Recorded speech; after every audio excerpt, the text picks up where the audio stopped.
Welcome in to the PFF College Football Show. Max Chadwick alongside Dalton Wasserman. I know I promised you guys a mock draft this Friday, and Dalton really wanted to do a mock draft this Friday. We actually made an audible, though, Dalton. We're going to preview every single team in the college football playoff because we are only 7 days away from the first round of the college football playoff. So we're going to break down all 12 of these teams, go over kind of how they got here to the playoff, their biggest strength of the year, their biggest weakness on the year so far, their quarterback breakdown, the star offensive player to know, star defensive player to know, kind of the bottom line for all 12 of these teams going into the playoffs. So again, sorry for not doing a mock draft this week. I promise we will do it next week, but we kind of wanted to break down all 12 teams in this year's playoff. I think it's good to get a little reset here of all 12 of these teams, though, because we watch them so much throughout the season on a week-to-week basis, and these games are in such a small scope of just these little 60-minute windows where we get to see them. And then there's some weeks where,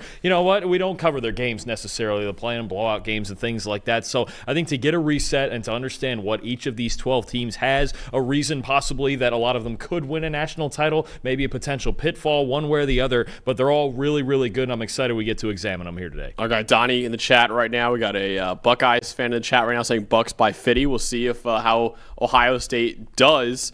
Andrew Harbaugh in the chat saying, I thought the playoff committee made controversial decisions. We did doing this today. I know a lot of people did want to see a mock draft from us. I promise we will get to our post-November mock draft, which would be at that time in almost late December by the time we get to that, Dawn. We will get to that. I know you are very happy with me for making an audible last second like this, but I think this would be a cool episode. We'll get there. We'll get to all the content anyway. The playoff is what's happening right now. We'll mock next week. We're doing the mock. What do you think? Yes. We'll push it to next week. Next week, because we're gonna be gone after that. We're going to go on our Christmas break for a little bit after that. And then I mean, we're just. And then it'll be post-December mock draft. You know what I'm really worried about? I'm just trying not to throw Eli too much off schedule.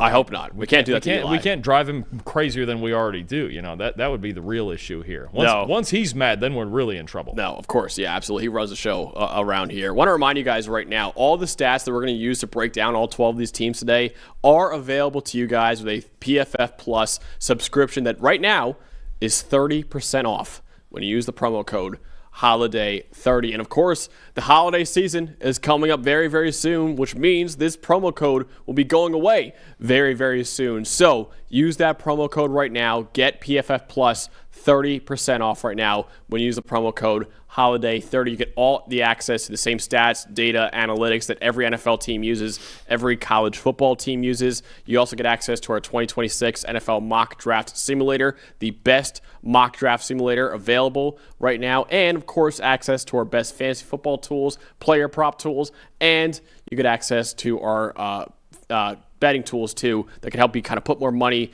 into your wallet. And, of course, win your fantasy football championship this year, too. Again, 30% off when you use the promo code Holiday30. All right, let's dive into these teams. So actually, before I do that, I want to also remind people, tomorrow, bowl games start.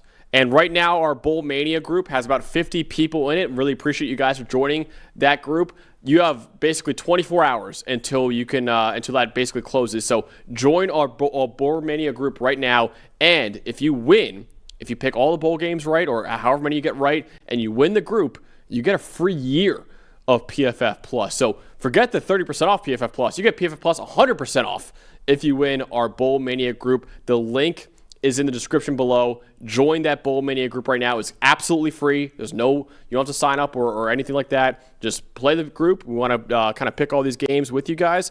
And hopefully you can win the group and win a free year of PFF Plus. So what happens if you or I win in that group? I was just going to ask you the same. What do I get if I win?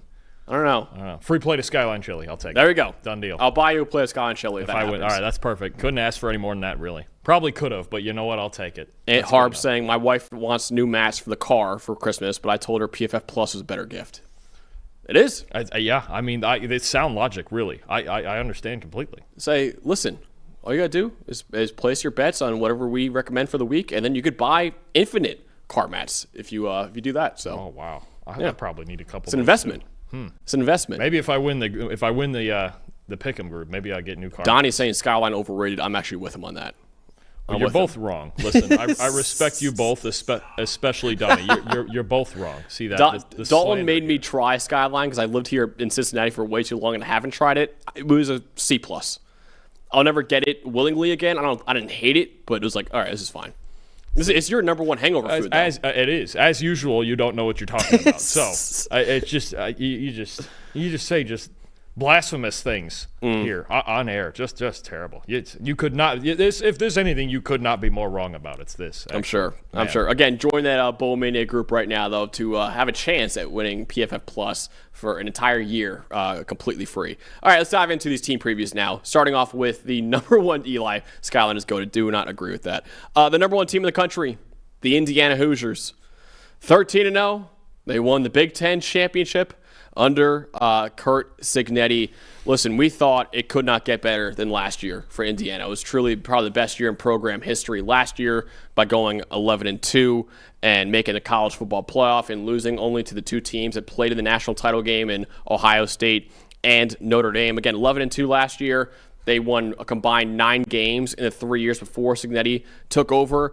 Somehow, that year, maybe the greatest year in program history, was a mere appetizer for what was to come this year for the Hoosiers, the only undefeated team remaining in college football with a perfect 13-0 record, their first Big Ten championship since 1967, taking down the defending national champs in the Ohio State Buckeyes in that Big Ten title game. Right now, Indiana is the number one team in the country going into the playoff, their first number one ranking in school history. And tomorrow is the Heisman ceremony. Right now, their quarterback, Fernando Mendoza, is the odds-on favorite to take home the first Heisman Trophy in Indiana history. And Dalton, this is not a team like Indiana like last year. Listen, they played a kind of a softer schedule, and then they lost to the elite teams that they played against. This year, they went on the road. They beat Oregon, who right now is number 5 team in the country. They also, of course, beat Ohio State, the defending national champs, the previous number 1 team in the country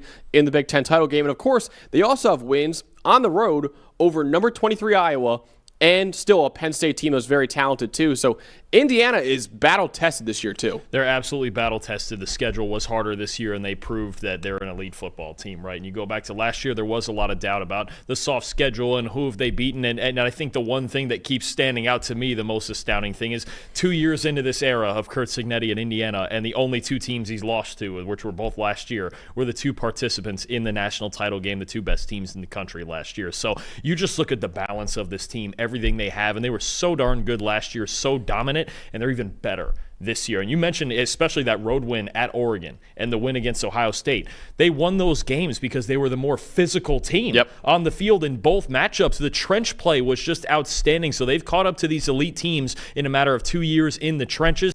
That's the biggest reason they're an elite football team. That's why they're the last undefeated remaining team, along with the potential Heisman winner at quarterback and 3 great receivers and 2 great running backs and a defense that's just so stacked. They have everything. They really do. And we just have to admit that they're an elite team and they're a legitimate national title contender. Absolutely. So for every team, I actually want to point out the path to the national title game for all 12 of these teams too. Indiana, of course, has a first-round bye, so they don't have to play in the first round next weekend.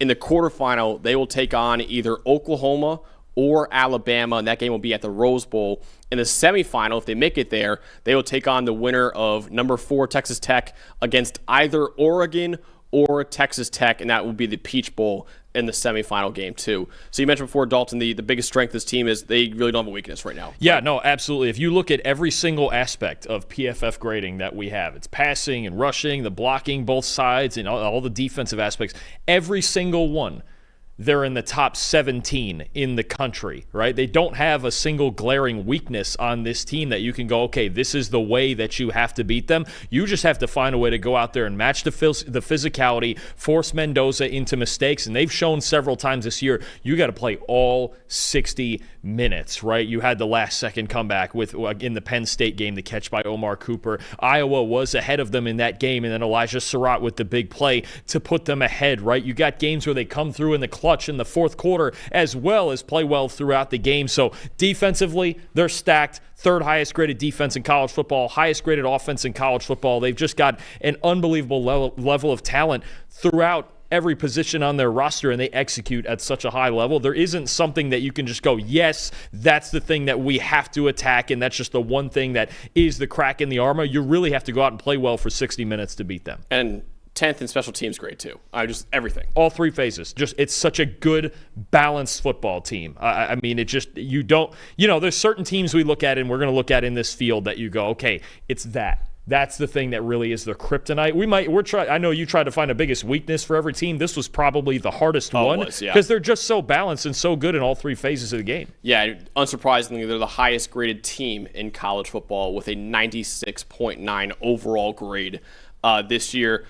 The weakness, if you want to call it that, I'm kind of looking at, okay, how will the pass protection hold up against the elite defensive lines that we have in the college football playoff? And listen, this is by no means saying the pass blocking has been bad this year for Indiana. In fact, it's been really good. Right now, they're 18th in pass blocking grade on the year at 78.6, but they've played 5 teams with a top 40 pass rushing grade in college football. In those 5 games, their pass blocking grade is only a 60.2. So about an 80 on the season, but only about a 60 in their 5 games against really good defensive lines. And listen, I mean, they're going to have to play teams like Oklahoma, Texas Tech, Oregon maybe. Those teams could test this offensive line's ability to protect their most likely Heisman Trophy winning quarterback in Fernando Mendoza. For sure. If there was one other concern I had going into the Big Ten title game, it was their ability to beat man-to-man coverage because they don't have necessarily blazing speed out there at receiver, but even then they proved in that game Fernando Mendoza could make just enough throws, right? There was a couple big ones to Charlie Becker, who's become something of a contested catch specialist. Elijah Surratt is still very good and understands how to win in those contested situations. Omar Cooper with the speed that he has. So, I mean, when you talk about weaknesses for this team, they're very specific things that would really, they only come about against the other elite teams in college football, like a couple of them that they've already played in Ohio State and Oregon. So spotlight Dalton, the most likely Heisman Trophy winner for 2025, Fernando Mendoza, the quarterback of the Hoosiers. Yeah, I mean, he's been outstanding this year. The improvement from what he was at Cal as kind of a gunslinger to what he's become this year, there's a reason he's going to win the Heisman Trophy. He's been outstanding all year. Has he shown a couple of cracks maybe? The Iowa game was a struggle, but playing at Iowa is always a struggle with that defense, right? There was a pick six. Sometimes there's moments. There was a pick six against Oregon, came back and won the game anyway, right? But for the most part, he's just been outstanding. The 8th best passing grade in the country. He leads the nation in touchdowns. And I think for me, the first thing that sticks out with Mendoza, we're going to talk about this endlessly, is just the toughness, right? Yeah. The toughness to work through tough moments, right? Even against Ohio State, right? First play of the game, he gets absolutely blasted. He's face down in the turf. We don't know if Alberto is going to have to come in and play the rest of this game against Ohio State, and he comes back in a tough, gritty defensive game and makes the throws he needs to. Career best big-time throw rate, career best turnover-worthy play rate at just 2.3%. Both of those, that and the 6.2% big-time throw rate, both top 30 in the country. He's just balanced. He's got a quick release. He plays well under pressure, and he's tough as hell. That's why Indiana feels so good about Mendoza as their quarterback going into this playoff. Yeah, toughness is a great way to describe him, honestly. And all the big moments this year, in the game against Penn State where they needed a drive, length of the field drive to score a touchdown and win that game, he provided that. In the Iowa game where they needed a touchdown pass, he provided that. In the Oregon game, too, where they sent so much at him defensively, he won that game for them. And then Oregon game, too. And, of course, against Ohio State, it was only 13-10, but he took that huge shot at basically the first play of the game, and then right after that had his best PFF grade of his career against the defending national champions and one of the best defenses in the country in Ohio State. And, very deserving Heisman Trophy winner if he does win it tomorrow night. I want to spotlight on offense, Dalton. They have a lot of great receivers at Indiana, but I want to spotlight their left tackle, Carter Smith, who I think will be really pivotal in this playoff run for the Hoosiers. Smith has been the most valuable left tackle in the country, according to PFF's wins above average metric. He was named to our All-American team as the left tackle, too. 93.9 pass blocking grade, is second among all tackles in the nation. He has not allowed a sack or a hit on 372 pass blocking snaps this year. And also, 81.1 run blocking grade is 12th among all offensive tackles in the country. So, listen, I mentioned before, in those 5 games against top 40 teams in pass rush grade this year, Indiana's offensive line has struggled. Carter Smith, though, has been phenomenal in those 5 games. Dalton, in those 5 games against elite defensive lines, Carter Smith has a 90.2 pass blocking great. So he has not been the issue in those 5 games for Indiana's offensive line. He will be pivotal, I think, in this playoff run, protecting Fernando Mendoza's blind side. No matter what, they're going to see a run of outstanding defensive lines, whether you're talking about Oklahoma's unit possibly in the second round, Texas Tech or Oregon in the semi. Maybe they get a rematch if they get to the national title game against Ohio State. They are going to see a really good defensive front in every game that they play in these playoffs, and Carter Smith's going to be a big reason that they win games and overcome that if they do. Dalton, let's talk more about one of our favorite players in the country. We knew this guy would be a star going into the year, and he was exactly that. D'Angelo Pons, the corner. The cornerback from originally from James Madison with Kurt Signetti back in 2023 comes over with him. He's a superstar at 85 coverage grade in 3 straight seasons. He's undersized. He's 5'9". He's 170 pounds, but he's as technically sound as any corner in the country. A master of zone coverage, knowledgeable, great feet, super competitive. 50 tackles made this year, Max. Only 2 missed tackles the entire season. Again, for a guy who's 5'9" and 170 pounds, there are very, very few corners that I would say are legitimately better than D'Angelo Pons right now. I mean, he is just so good. His side of the field generally is locked down. He had his lowest graded game of the season against Ohio State, but that's the case for a lot of cornerbacks around the country when they play Ohio State. Not worried about that at all. Pons is an absolute star in their secondary, in a lights-out secondary that has been great as a unit all year, but he's their best player on defense this season, and they've got a lot of really good ones. The linebacking core is great. The defensive line has been great. Unfortunately, they lost Stephen Daly for the rest of the run on that side of the ball, but Pons in that secondary, they've been great all season. Yeah, brutal injury for Stephen Daly, and all our thoughts go out to him because that was a tough way for him. He's just kind of celebrating with fans when he got hurt, honestly, which honestly really sucks for him. But hopefully you could see a national title run, or we'll see what happens for Indiana this year. But D'Angelo Pons, Dalton, 94 career PFF grade from his time at James Madison. Last year was phenomenal at Indiana as a sophomore, and this year, 86 PFF grade, 6th most valuable corner in the country. I mean, this guy's been a superstar his entire career. Yeah, his size is not great at all, but this guy's a dog when he's on the field too.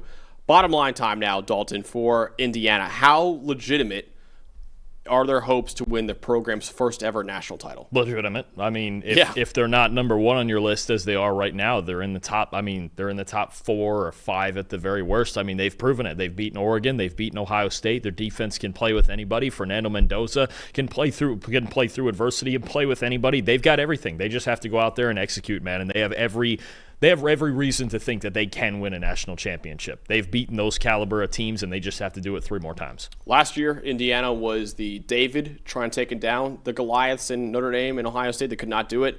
Now they're the Goliath. They're the Goliath in college football right now. It's crazy to turn around in just 2 years. And Kurt Signetti, they're the team to beat. They were an awesome Cinderella underdog story last year. They're the team to beat right now. I don't think they're the betting favorite to win the national title right now, but I mean, everyone, including Ohio State, is looking at Indiana saying, okay, that's the team that we have to get through if we want to win a national title. So, yeah, absolutely. I think their title chances are very legitimate right now because of how well-rounded this team is. I think right now it's just the most well-rounded team in the country, and you can argue the best team in the country going into the college football playoff. The team that Indiana beat in the Big Ten title game is up next here, and the number 2 seed in the playoff, that is the Ohio State Buckeyes. 12-1 record on the year for Ryan Day. Obviously won the national title last year. They were 12-0 in the regular season this year. They beat Michigan, but they lost to Indiana 13-10, and actually the same exact score as their loss to Michigan last year. And of course, right after they lost to Michigan 13-10 with a couple missed kicks by their kicker, just like this game against Indiana, they went on a run and won the national title after that. So we'll see if Ohio State can do it again after their loss. Their road to the national title game, they also have a bye in the first round. They will take on either Texas A&M or Miami in the second round in the quarterfinal matchup in the Cotton Bowl. If they win that game, they move on to the semifinals to take on either Georgia against Ole Miss or Tulane, which will be the Fiesta Bowl in that semifinal game too. And Dalton, plenty of people, including us, went into the year saying, okay, how will Ohio State do after losing 14 players to the NFL draft, program record, by the way. 2 coordinators left the program too as well.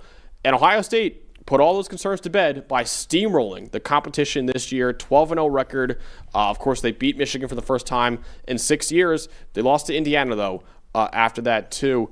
So we'll see what happens with Ohio State this year. Of course, that loss to Michigan last year kind of propelled them into their playoff run. We'll see if the loss to Indiana can do the same thing this year. Yeah, no, absolutely. I think it's a chance for them once again to take one on the chin and figure out what they need to work on and do better and bounce back, right? And it takes a team the caliber of Indiana to have a chance to even compete with this Ohio State team, right? The only other team all year that we really saw even compete with them was Texas way back in week 1, and we know what that defense can do as well. That's the type of talent you have to have on your football team. So I don't think, for as much as, yeah, it sucks for Ohio State to lose the Big Ten title game, but you talk about that's the effort that it takes. And even then, Indiana beat them 13-10, and Ohio State made plenty of their own mistakes in that game too. They still have to feel really good about their chances to win the whole thing here. What is the biggest strength of the Buckeyes this year? Oh, man, sometimes it's hard to narrow it down, right? When you've got Julian Sayin the way that he's played this year, the wide receivers, Jeremiah Smith and Carnell Tate especially. But at the end of the day, the story of this season, one of the stories, maybe the biggest story this season, is just what Matt Patricia has done on the defensive side of the ball. They haven't allowed more than 16 points in any game this year. They're allowing fewer than 9 points. And even in the Indiana game, again, they lost 13-10. Their defense was certainly not the reason they lost this game, and they're just stacked at all three levels. Caden Curry and Caden McDonald on the defensive line. Sonny Styles and Arvell Reese at linebacker. It does not get any better from a linebacker pair than that. And then maybe the best defensive player in the country in Caleb Downs at safety, he's the backbone of that secondary. He does everything for this defense. And then Matt Patricia and the play calling just been outstanding all season, and all of the different looks they can give you with just freak athletes that they have on this side of the ball. They're extremely hard to score against. Nobody's been able to figure out this puzzle yet. Even Indiana had to make it. They needed Mendoza to make a couple of really big time throws, NFL type throws, to score any points on them. This defense is still the base of their team, and it allows their offense to do what they do on the other side and control the game. Definitely. And like Indiana, it's very hard to find a true weakness for Ohio State right now. I want to talk about the offensive line a little bit, though, which has been far, far better than last year. It's not as bad as the offensive line that we thought it was going into last year's playoff run, where that was a glaring weakness for Ohio State, and they kind of dealt with it as they made their way through the playoff.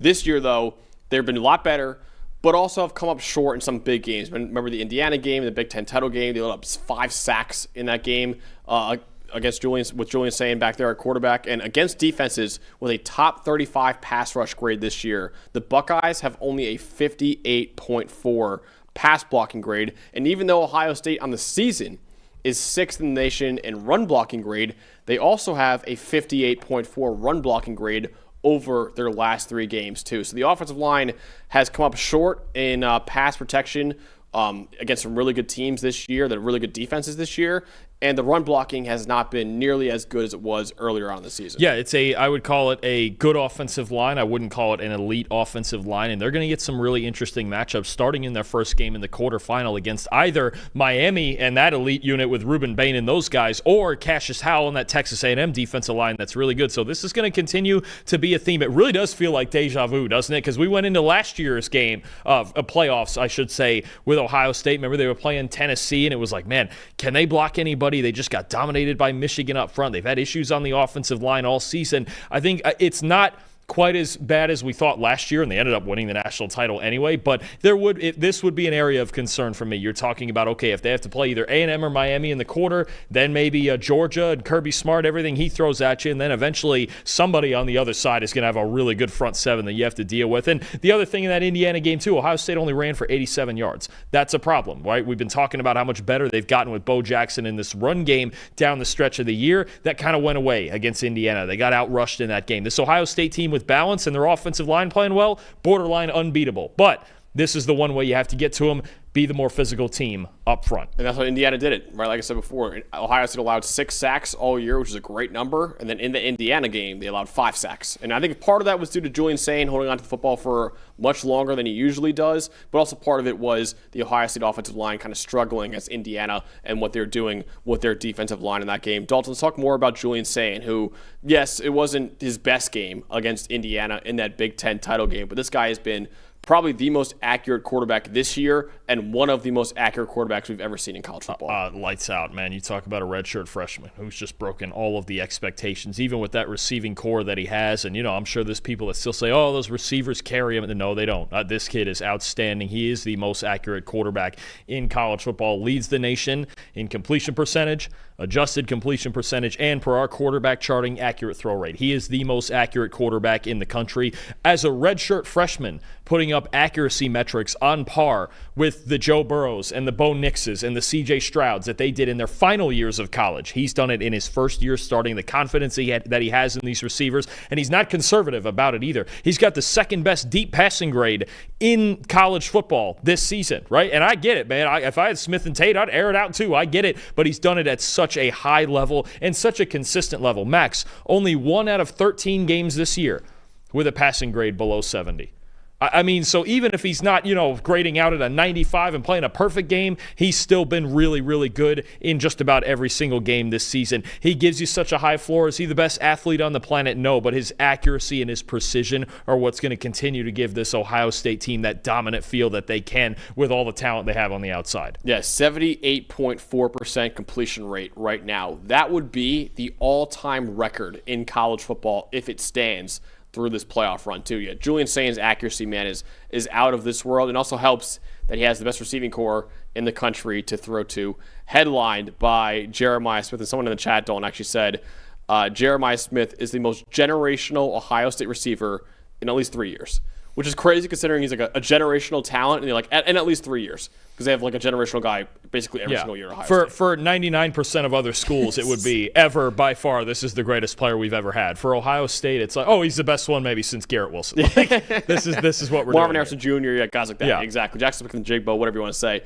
But Smith, man, he kind of seems like he's just on this road to be a special wide receiver in college football and a special one in the NFL as well. He entered this year, his true sophomore year, as our number one player in college football after a historic true freshman year. It was honestly the best freshman season we've ever seen by a wide receiver. And once again, as a sophomore, one of the best receivers in college football.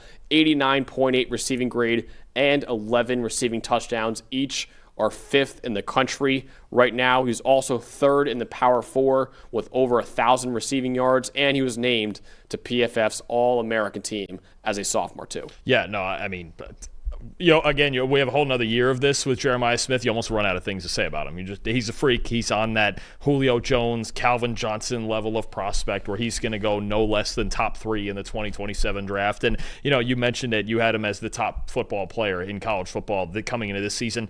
I would expect that it's going to be the same way next year. Probably. In all likelihood. Or if not him, might be his quarterback. Yeah, that's right. You have a decision to make between the two of them, but you got 2 years of track record. This guy's the best receiver in the country. He's the biggest freak in the country at that position, and he's going to continue to be, no matter who they play in these playoffs, and they're going to play some fantastic football teams, he's going to continue to be the biggest matchup nightmare out of anybody here. So, Dalton, there is quite literally like 11 or even more players we could have spotlighted here for the defense, but we went with the linebacker, Sonny Styles, has been honestly terrific this year. What's funny is that you've got Caleb Downs, who's thought to be this generational safety prospect, and all the draft scouts are all over Arvell Reese, but let's not forget about his partner there at linebacker, Sonny Styles. I think he's played his best football down the stretch here. He's the second highest graded linebacker in the Power 4 this season, behind Jacob Rodriguez, the Butkus winner from Texas Tech. 86 tackles this season.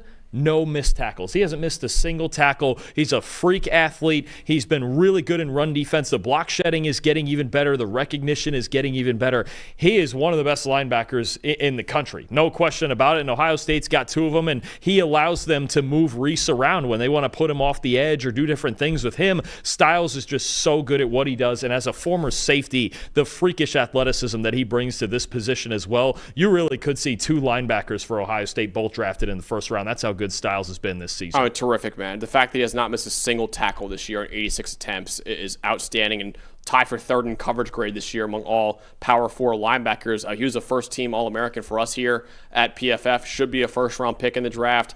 This guy's a former safety coming out of high school. Was a top 5 recruited as a safety. You could see it in his coverage ability, but he's a thumper as a linebacker too. I love watching Sonny Styles' tape. And yeah, Caleb Downs and Arvell Reese, they might be top 5 picks in the draft, but Sonny Styles is playing his best football right now. We want to kind of spotlight that too.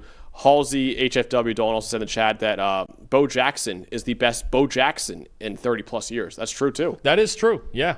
That's really true. Listen, some things you just can't deny. That is true. There are statements we get that are just not wrong. That is not wrong at all. Now he's not the best, because his actual first name is Lamar. I don't know. He's not the best Lamar Jackson in the last 30 years. Not yet. No, not yet. Not yet, at least.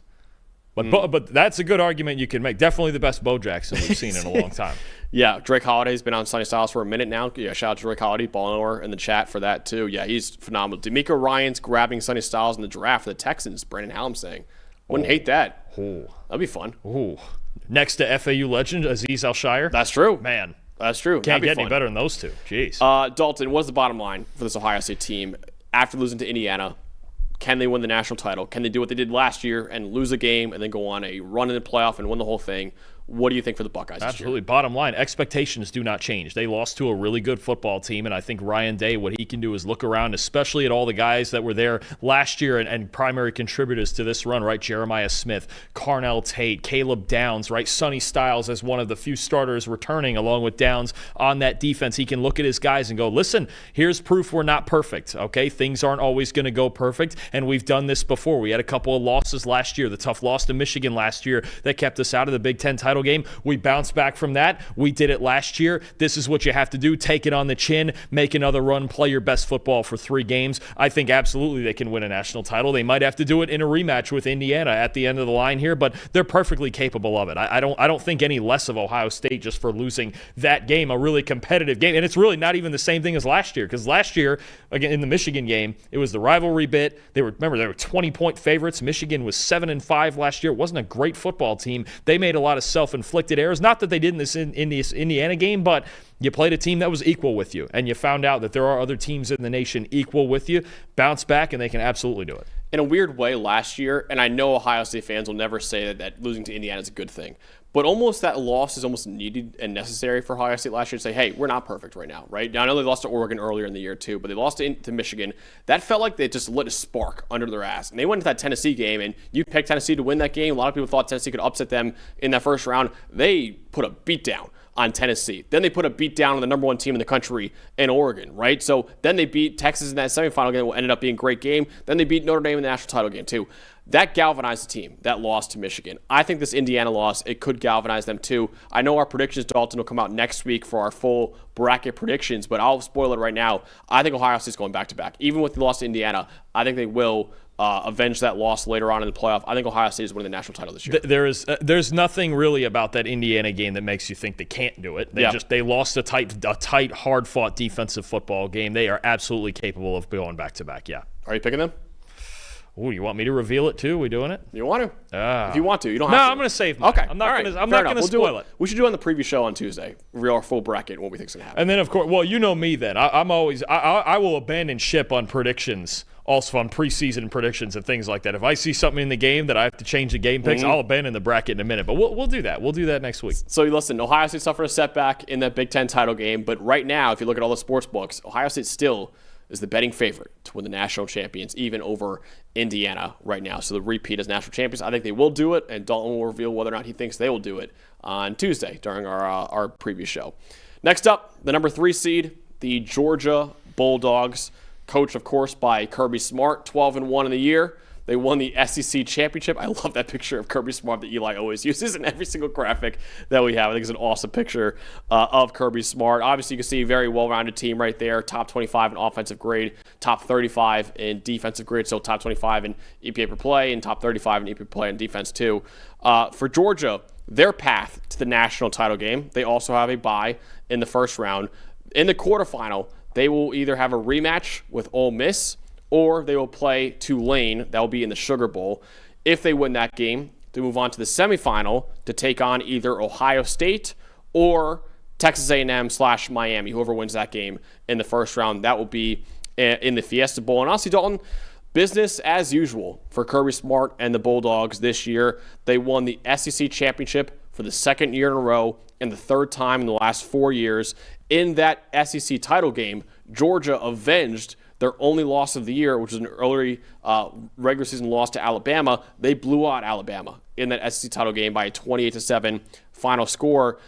If you take out the COVID-shortened 2020 season, Georgia has won at least 11 games in 8 years in a row. It's a very consistent program right now, and like all teams coached by Kirby Smart, this team is built through the trenches with their run defense and an elite offensive line too, a really good run game, and Gunnar Stockton's been honestly a lot better than we expected him to be as their quarterback right now. So kind of just same as usual for Kirby Smart and the Bulldogs right now. They're Georgia. As long as Kirby Smart's there, they're not going away. They obviously recruit at an elite level. And I think, before we get into the actual biggest strength in the football sense here, I think the biggest strength of this team really for Kirby Smart is they just know their identity. You never get a week where Georgia plays outside of their identity, right? It's great defense. It's incredible scheming on that side of the ball from Kirby Smart and from Glenn Schumann. It's the offense just understanding what they need to do to play complementary football. If we're in an ugly defensive game, fine, don't turn the ball over. If we have to get in a shootout and push the ball downfield with Gunnar Stockton like the Tennessee game,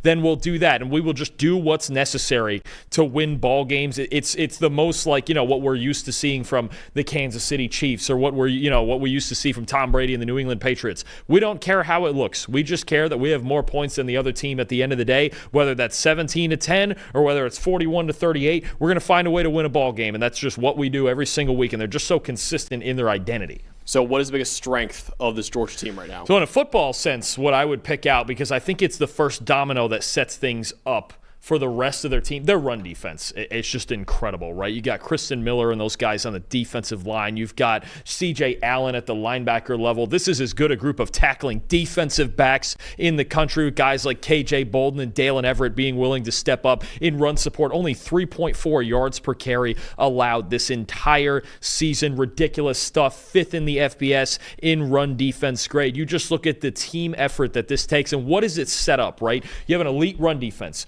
You put teams behind the chains. You get them in 2nd and 3rd and 8. You get the blitz packages going and the man-to-man coverage going. You shut teams down. You get the ball back to your offense. They play ball control offense. But this is really, to me, where it starts, is in this front 7 with their run defense that just does not allow you to get in good down and distance situations on early downs. So as good as they are in run defense, though, this front 7 is really struggled in pass rushing right now, too.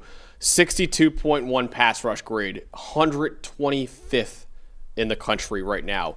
And when they don't blitz Dalton, Georgia has a 23% pressure rate. That's 118th in college football. So Georgia has been, and I know that they blitz a lot no matter what, but they've been forced into a lot more blitz packages than they usually do with Glenn Schumann and Kirby Smart because they don't have much of a pass rush right now. And when you blitz that often, you kind of leave your secondary on an island. And it's a secondary that's very talented, yes, but it's kind of been up and down in some games this year too. So you're kind of putting even more pressure on your secondary to succeed with really how bad Georgia's pass rush has been this season. Yeah, no, absolutely. I think it's going to be the biggest question for them, especially if we do get to a semifinal matchup with them and Ohio State, right? You talk about those two Ohio State receivers on the outside. And you have great corners, right? You have Dalen Everett, you have Ellis Robinson out there, and you have a great group of safeties as well. But what happens? How long can they go being unable to get home to quarterbacks with just a 4-man rush, right? You can't blitz 100%. I mean, you could try. You already got it up over 60% against Ty Simpson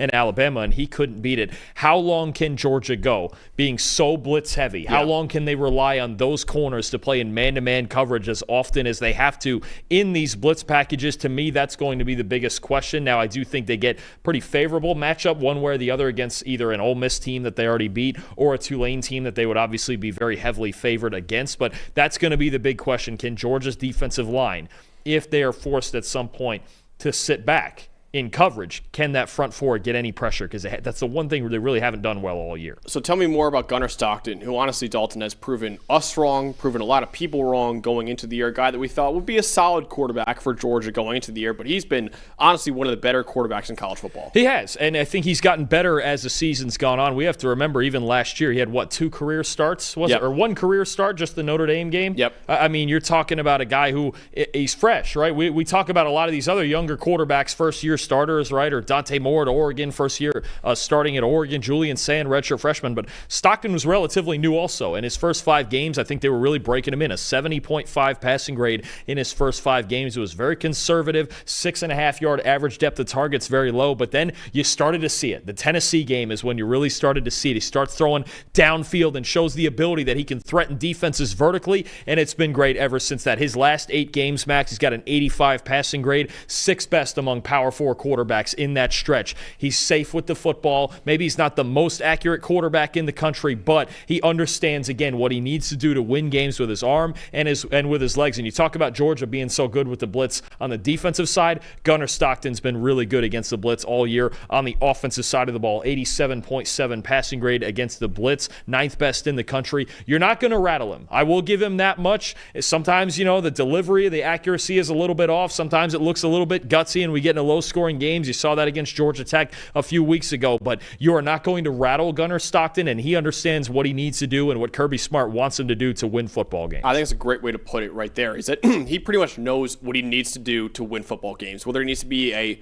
flamethrower like he was against Tennessee to win that ball game in a shootout, he could do that. Whether it be in the conference title game against Alabama, where he was just played really solid, consistent football that entire game without really pushing it much downfield at all, he could do that too. So I think Gunnar Stockton is very aware of what is needed from him to win football games, and he's been outstanding at just doing his job right now, which is honestly all that Kirby Smart wants in a quarterback. I want to talk more about Nate Frazier, though, the running back, which has really helped out Gunnar Stockton in making sure that Georgia's offense isn't too reliant on Gunnar Stockton to carry it right now. And Nate Frazier, only a true sophomore, he has been one of the better running backs right now in college football. 89.9 PFF grade, is second in the SEC, behind only Ahmad Hardy from Missouri, who of course is a Doak Walker Award finalist and one of the best running backs we have right now in the sport.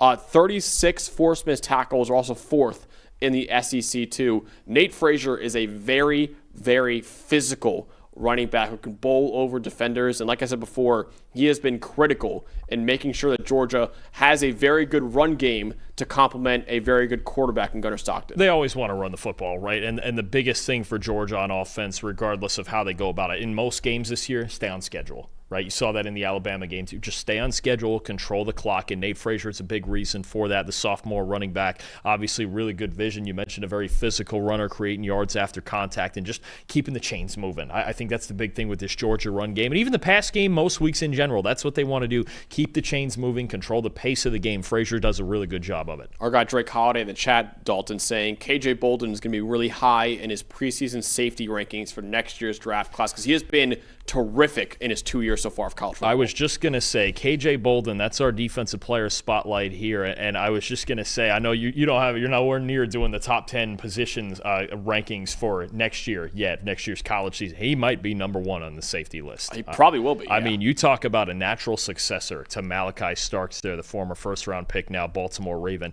He does all the same things Starks does, man. He can line up anywhere. He's one of the best tacklers in the country. He knows where to be in coverage. He's getting even more knowledgeable of that. And then you talk about, again, how good this run defense is, right? And it's great, obviously, with the D-line. C.J. Allen and those linebackers are really good. But to have K.J. Bolden as the extra guy that can step down and run defense does not get any better than that. I mean, this guy is an absolute freak. He's fourth among Power 4 safeties in run defense grade. He can do it all. I mean, that's really the thing. You really do. That's the best way that I can put it. When I watch him play, I just go, there's Malachi Starks again. He just does everything for this defense. He's the glue that holds that secondary together, and he's a problem. You have to know where he is on every play, and you're right. He might enter next season as the number 1 safety in college football. Probably will be. Honestly, again, only a 4% missed tackle rate this year. This guy does not miss any tackles out there. Also has 2 picks, 5 pass breakups, only a 47 passer rating when targeted. He could do whatever you need him to do for that Georgia defense. He has been phenomenal last year as a true freshman,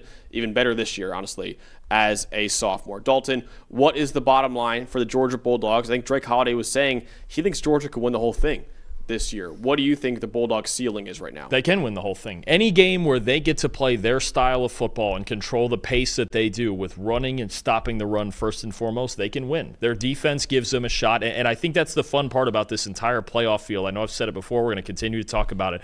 I think you've got all of the best defenses in college football in this playoff, right? And Georgia is right up there on that list. Their defense is getting better and better. And is it now, what is it, 4 straight games where they've given up 10 points or less? Yeah, let me check that real quick.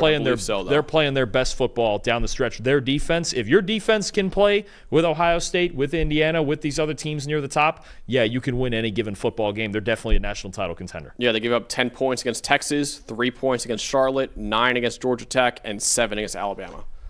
That's Kirby Smart football right there. It is. It is, and their offense complements it so well. And Kirby Smart, more than any other coach in the country, understands that, hey, it's one game at a time. He's been here before. He's been in these spots, these playoff spots, a million times. He's won national championships. One game at a time. We don't worry about the rest of the season that's already happened. We don't worry about next week, whoever they have to play, whether it's Ole Miss or Tulane in that first game. It's right here, right now, 60 minutes to prove we're the better team. You have to take that mentality into scenarios like this, and he does it better than anybody. Yeah, they play their game like Dalton said. They have a great defense. They have a really good quarterback in Gunnar Stockton, a really good run game, a really good offensive line, a good receiving core too. It's hard to find too many weaknesses on Georgia right now. If they play their game, they can beat anyone in the country, including Indiana, including Ohio State too. Georgia is absolutely a contender to bring home a national title, which would be their third national title in the last 5 years. All right, next up, the final team that's getting a first-round bye in the playoff. That is the Texas Tech Red Raiders, who went 12-1 this year by winning the Big 12 championship. Honestly, an outstanding defense is why they made it this far. They had a pretty good offense this year, too. You can see 14th in offensive grade and 25th in EPA per play, but that defense was unbelievable this year. I'll talk about that more in a second. Their path to the national title game, they have a bye in the first round, like I said. They will play either Oregon or James Madison in the quarterfinals. That will be at the Orange Bowl. If they win that game, they'll move on to the semifinals to take on either Indiana against either Oklahoma or Alabama, and that will be in the Peach Bowl in Dalton. This is a Texas Tech program, and why I picked the Red Raiders to win the Big 12 preseason. They made plenty of noise in the offseason by bringing in arguably the nation's best transfer portal class. They reportedly spent more than $28 million on their roster, according to On3 reporter Pete Nakos. That made them the second biggest NIL spender in college football this year, and so far, it is money well spent. They won 12 games this year for the first time in program history. That includes their first ever Big 12 championship. And in their only loss of the year to Arizona State, Baron Morton, their starting quarterback, did not play in that game either. And listen, thanks to what is right now a historically elite defense, Texas Tech has a legitimate chance to win the first national title in program history, as long as, we'll get to in a second, Baron Morton and the offense can provide enough on that side of the ball too. Yeah, I mean, their biggest strength is just, I mean, we have to just shout out the entire defensive unit, right? I mean, you could argue this is the scariest defensive line in college football. A lot of transfer guys in there. Obviously, David Bailey leading the nation in pressures and sacks. Romello Height's been outstanding. Lee Hunter you have in there. You know, then you look at the linebacker level. Jacob Rodriguez, who's been arguably the best defensive player in college football this season, alongside Ben Roberts, who just went absolutely crazy in the Big 12 championship game. And then you look at the biggest question we had about this defense going in, a much improved secondary, right? You're talking about, you know, Cole Wisniewski and those guys on the back end, Bryce Pollock, you know, at cornerback. They've been so good at all three levels, and the luxury that they have, especially with a defensive line that's this good. They don't have to blitz. Nope. They don't have to blitz at all. They hardly do, because you can send four, and then you can sit those guys, the rest of that secondary back and those linebackers back, just hunt the football in zone coverage. The combination of their pass rush and how they handle everything behind it schematically with their zone coverages, it's so hard to make explosive plays happen on this team. And that's just in the passing game. Then you talk about what's been arguably the best run defense in college football this year, and Jacob Rodriguez flying all over the place, making 1 million tackles a game and forcing fumbles, picking balls off in the passing game. This team, this defense, they can play with the big boys. This is not your regular, Big 12 defense beating up spread. No, this is a team in the trenches especially. They can play with the SEC teams.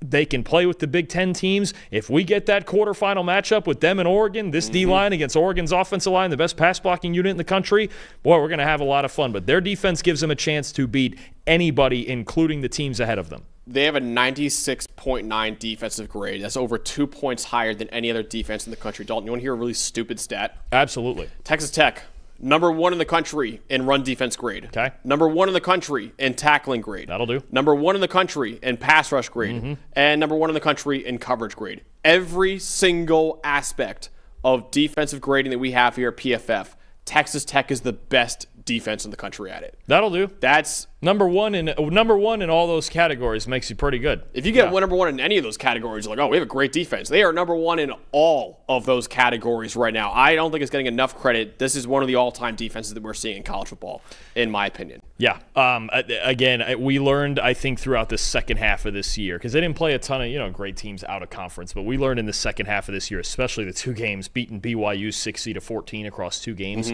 This is a unit that can play with the big boys. That's really the difference. Is that if you haven't watched Texas Tech all year, find some highlights on their defense, because I promise you they can play with anybody in this field. Yeah, the best, in my opinion, the best D tackle in the country this year has been A.J. Holmes Jr., the Texas Tech defensive tackle. The best edge rusher in college football this year, in my opinion, has been David Bailey, Texas Tech's edge rusher. And the best linebacker and the best defensive player overall in college football has been Jacob Rodriguez. They had 3 All-Americans on that defensive side of the ball, and six Texas Tech Red Raiders on defense made our all Big 12 team too, out of the 11. It's just crazy. And I'm sure the other 5 would have been all 5 would have been like second team and third team. Right. Yeah. It's just, like I said, guys, this is, I don't care if you think Big 12 or whatever. This is the best defense in the country, in my opinion, right now.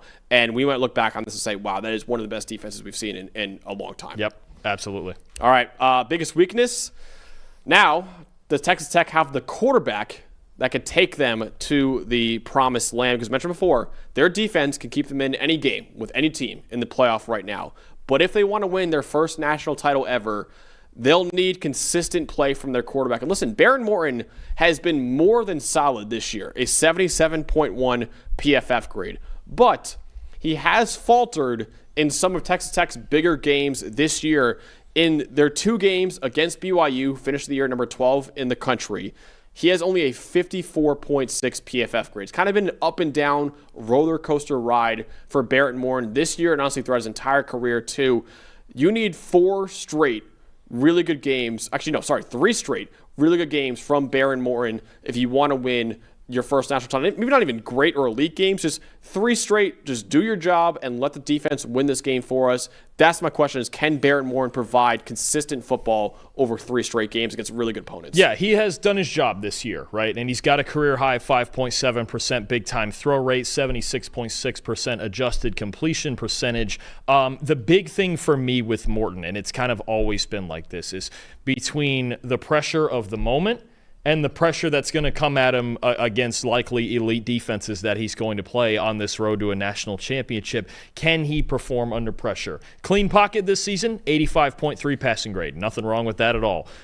Under pressure, and this has been a theme throughout his career, 46.6 passing grade, right? And I think, you saw he played reasonably well against BYU in the Big 12 title game, but also you walk into that game going, listen, we whacked this team once. We're better than them. We're going to do it again. I'm very curious to see Behren Morton and how he handles pressure and how he handles maybe tighter man coverage that you might get against some of these really good. Because think about the 3 defenses that, let's just say theoretically that he might have to play on the road to a national title here, right? Oregon, let's say, in that quarterfinal matchup. Then Indiana. Even if not, James Madison, if they pull it off. And they got a really good defense, too. They got a great defense, too, absolutely.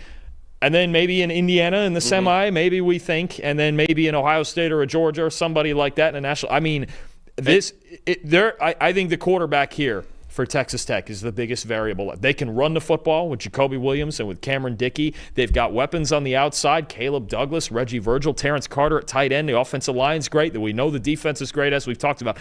He's the question mark. It's him. I think the spotlight, when whoever they get to play in this first game and then beyond if they get there, it's going to be about Behren Morton and how far he can take them in obvious passing situations. If the opponents get a big-time pass rush against him, you could have a problem. If he's protected and calm and poised and he makes those throws downfield, maybe even it's only a half dozen that they need him to make throughout a game, but it's really him. This is going to be about him, and if he pulls it together, to me, this is a title contender with everything else they have on this team. Absolutely. And no matter who wins the first round or quarterfinal games, he's going to be playing against great defense. I mentioned before, Oregon got an elite secondary and a really good defensive line, too.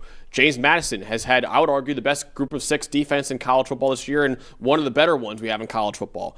Indiana, of course, one of the best defenses right now. I believe right now the second highest graded defense behind Texas Tech right now. Oklahoma, elite defense. We'll talk about them later on. Alabama, pass rush isn't great. Secondary's outstanding, too. So no matter who you play, on your road to a national title game, Baron Morton will be playing a really, really good defense. How does he handle those defenses on the road to the playoff?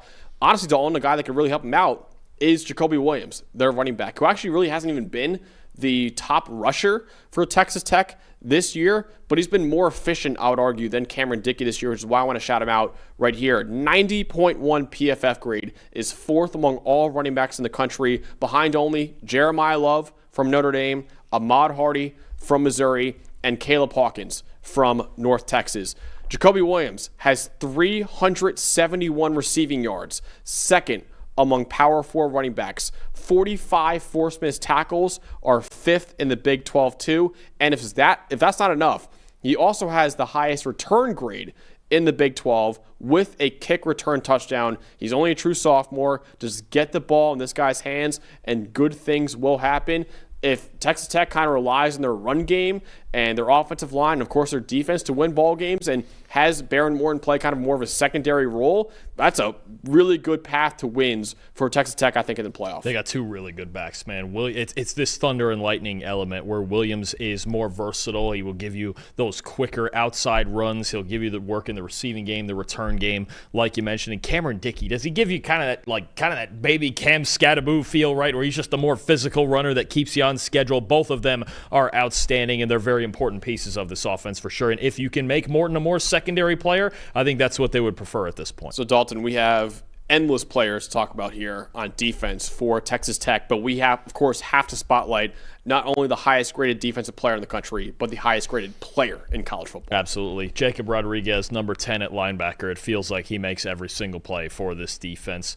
Leading all defensive players with a 95.3 run defense grade, leading all defensive players with a 93 coverage grade, 7 forced fumbles, 4 interceptions, 65 total stops. When you talk about a heart and soul type of guy, Jacob Rodriguez is the heart and soul, the leader, and even the most productive player in this defense. You and I both believe he could have easily been a Heisman finalist and sitting in New York for the presentation. He's had as good a linebacker year as we've seen in a long, long time. And to be honest with you, even in the rare moments that the defensive line makes a mistake up front, which is not very often, Jacob Rodriguez is always there to clean it up. Between the consistent play that he gives you on a snap-to-snap basis and then the highlight reel plays that he gives you with force and turnovers, he's been unbelievable all season. I mean, I don't think anybody's raised their profile as much as this guy all season, and you could easily argue he's been the best defensive player in the country this season. Absolutely. Dalton, what is the bottom line for Texas Tech? What are you expecting out of them in the playoff? They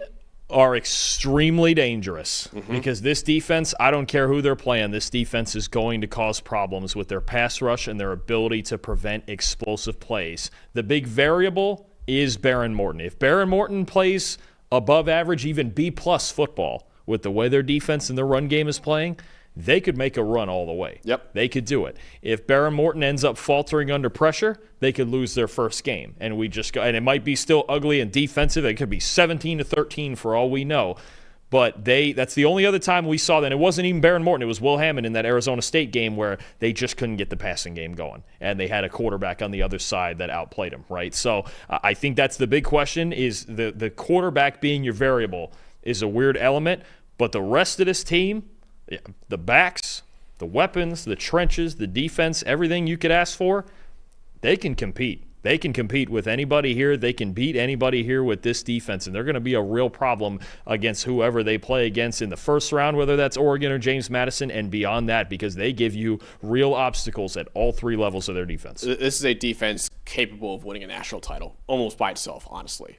But you're going to need your passing game to kind of carry its weight enough in order for Texas Tech to make a run and win their first ever national championship. So, yeah, if you rely on the defense and you rely on the run game and that works for you, you can win a national title. But in games where Baron Morton has to step up, and if he can't do that, like Dalton said, they could lose in the quarterfinals to Oregon or whoever they play in the quarterfinals. It could happen like that. It could be a one and done for Texas Tech, or they could win the whole damn thing. It's a kind of a low floor, high ceiling, I would say, for Texas Tech in the playoff right now. But that defense is good enough to keep them in any game, honestly, with any single team, no matter how good or bad Baron Morton is playing. All right, before we move on to the teams that are playing in the first round of the college football playoff, got to talk about the sponsor of the show. That is Western and Southern. Our game plan of the week is presented by Western and Southern Financial Group, a game plan for your financial future. Honestly, I'm looking at in the first round of the game, we'll talk about that next week too, but I'm looking at the first round, Oklahoma against Alabama, and just how often Brent Venables blitzes Ty Simpson. He did it a lot in the regular season game when Oklahoma beat Alabama. How often does he do it again against Ty Simpson to try to win that first round game? And just like every team wins starts with a great game plan, your future should too. With life insurance built like a championship roster, Western and Southern helps protect you and your family so you can focus on winning today, knowing tomorrow is covered. Whether you're just starting out, building your dynasty, or looking to lock in long-term protection, their coverage options are designed to match your game plan. Visit westernsouthern.com/PFF to get your free life quote and start building your financial game plan today. Western and Southern, built to win, backed by over 130 years of helping people protect what matters most. All right, let's get to the team that could play Texas Tech in that quarterfinal game. Next up is the Oregon Ducks, who finished the year with an 11-1 record in the regular season. Their path to the national title game, they have to play James Madison in the first round in Eugene. In the quarterfinals, they will play Texas Tech if they win that game over James Madison in the Orange Bowl. If they win that game over Texas Tech, they move on to the semifinals to take on either Indiana against either Oklahoma or Alabama too. One of those three teams that will be in the Peach Bowl. Oregon headed into the playoff last year as the number one team in the country, a perfect 13-0 record, a Big Ten title under their belt. But their hopes for their first ever national title came to a screeching halt in the quarterfinal round to the eventual national champions in Ohio State. Oregon couldn't defend their Big Ten title this year, but they still qualified for the playoff with an 11-1 record overall. Their only loss of the year came to the number one team in the country going into the playoff and the eventual Big Ten champion in Indiana. Oregon hoping to do more than go one and done in the playoff like they did last year, and they begin their journey, like I said before, hosting James Madison in the first round. Yeah, I think this Oregon team, they're playing their best football at the right time, and they've really worked through some injuries in the second half of the year, offensively especially, but no, they're incredibly dangerous. I think Dan Lanning and the team that he's built here, they have a lot of balance. They're really good in the trenches, and the biggest story, first and foremost, is the development of Dante Moore. After sitting behind Dylan Gabriel last year, Moore has just been outstanding. They've got a little bit of everything. I think that's the big thing that makes this team dangerous, and they don't have a ton of glaring weaknesses. I think that's big. I think this team is very, very dangerous right now. Let's talk more about the biggest strength of this team, Dalton. Honestly, the entire offensive side of the football has been incredible. They've got everything you could ask for, right? You've got an elite quarterback in Dante Moore, who might be a top 10 pick in the draft. You've got multiple rushing threats. How about Noah Whittington, Jordan Davison, and De'Aaron Hill, all with rushing grades over 90? And if the receiving core is going to go and get healthy now, DeCorian Moore, the true freshman sensation. Gary Bryant's been out for a couple of games here, right? You've got Kenyon Sadiq at tight end. If the receiving core, especially on the outside, is going to get healthy, they're as dangerous as any team in the country. And you've got the best pass blocking unit and elite offensive line up front. I believe a finalist for the Joe Moore Award this year, and then top three offensive line in the country. So you look at this Oregon offense and you just go, man, we got a lot of problems to deal with here on both sides. They're extremely physical, they're explosive, and they have an excellent quarterback in Dante Moore who trusts everything around him right now. Their entire offense is a problem. That's really is the best way you could put it. So it's hard to find a true weakness for Oregon considering how well-rounded their team is. I'm going to go with the run defense that's shown cracks at times this year. Again, by no means has been bad for Oregon, but it's been more average, I would say. They're 45th in run defense grade this year, and they've had sub-65 run defense grades in 4 of their 12 games this year, too. So at times, Oregon's run defense has been an issue, but also at times this year, they've been really good in run defense. So again, not a true weakness for Oregon right now, but it's a thing to keep in mind considering how well-rounded the rest of the team is. Yeah, for sure. And I mean, look, you've got a lot of teams in this playoff that want to run the football, and your run defense is going to come into focus. Amari Washington is a guy who's been really good on the inside along with the rest of that defensive line. Bryce Betcher at linebacker, again, a big key player when it comes to that. Dylan Thieneman coming down from the safety position in the box, hitting guys, right? right? So I think that run defense and that ability to be physical, it's gotten better. I think each and every year that passes as Dan Lanning has been there at Oregon, it's going to be a question again because you're going to have to play some physical football in these playoffs if you want to get all the way through. Definitely. All right, let's talk more about Dante Moore, Dalton, who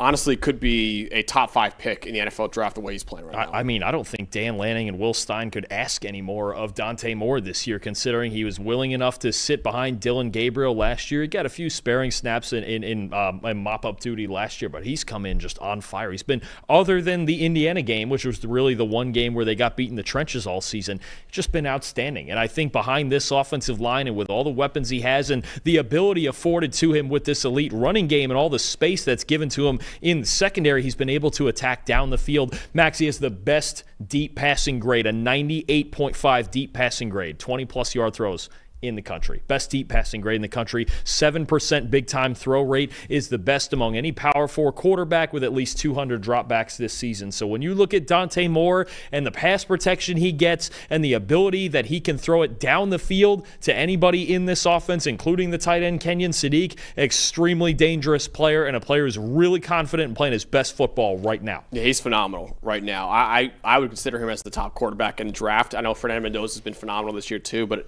I just love what I'm watching from Dante Moore. A lot of C.J. Stroud you kind of see in that guy's game.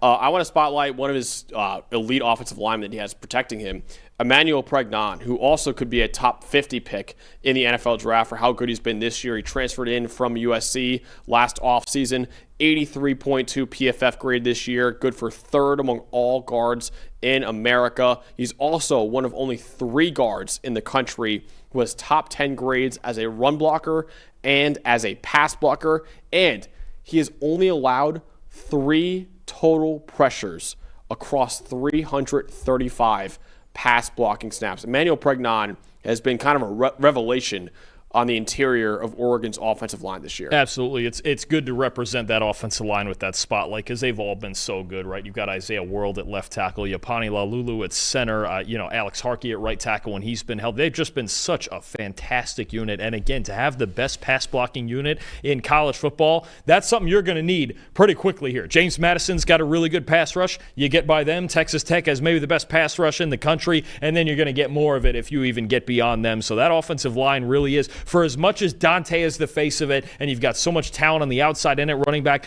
that offensive line is the core of this Oregon offense. It all starts up front with them. Absolutely, yeah. If you just look at what their next matchup would be after James Madison, you play Texas Tech in that D-line, you're going to need your offensive line to perform in that game because that defensive line from Texas Tech. Dalton, one of your favorite players in the country is our defensive player spotlight here for Oregon. Oh, I love this guy, and he continues to get better. The safety, the transfer from Purdue, Dylan Thieneman, playing better than ever, a 90.2 coverage grade, elite stuff this season. He can play anywhere on the field now. We used to know him as kind of that single high center fielder dynamo back there who could chase down footballs with his elite speed, and he still does that. 2 interceptions, 3 pass breakups this season, but gotten even better as a run defender, gotten even better as a tackler. Last 2 years, Max, 31 missed tackles across the 2 years. This year, only 7. So even more physical than ever. You can see him playing stronger. There's more of a versatility in his game than ever, and he's really the leader of this secondary. You better know where Dylan Thieneman is at all times. It feels like we've got just a loaded group of safeties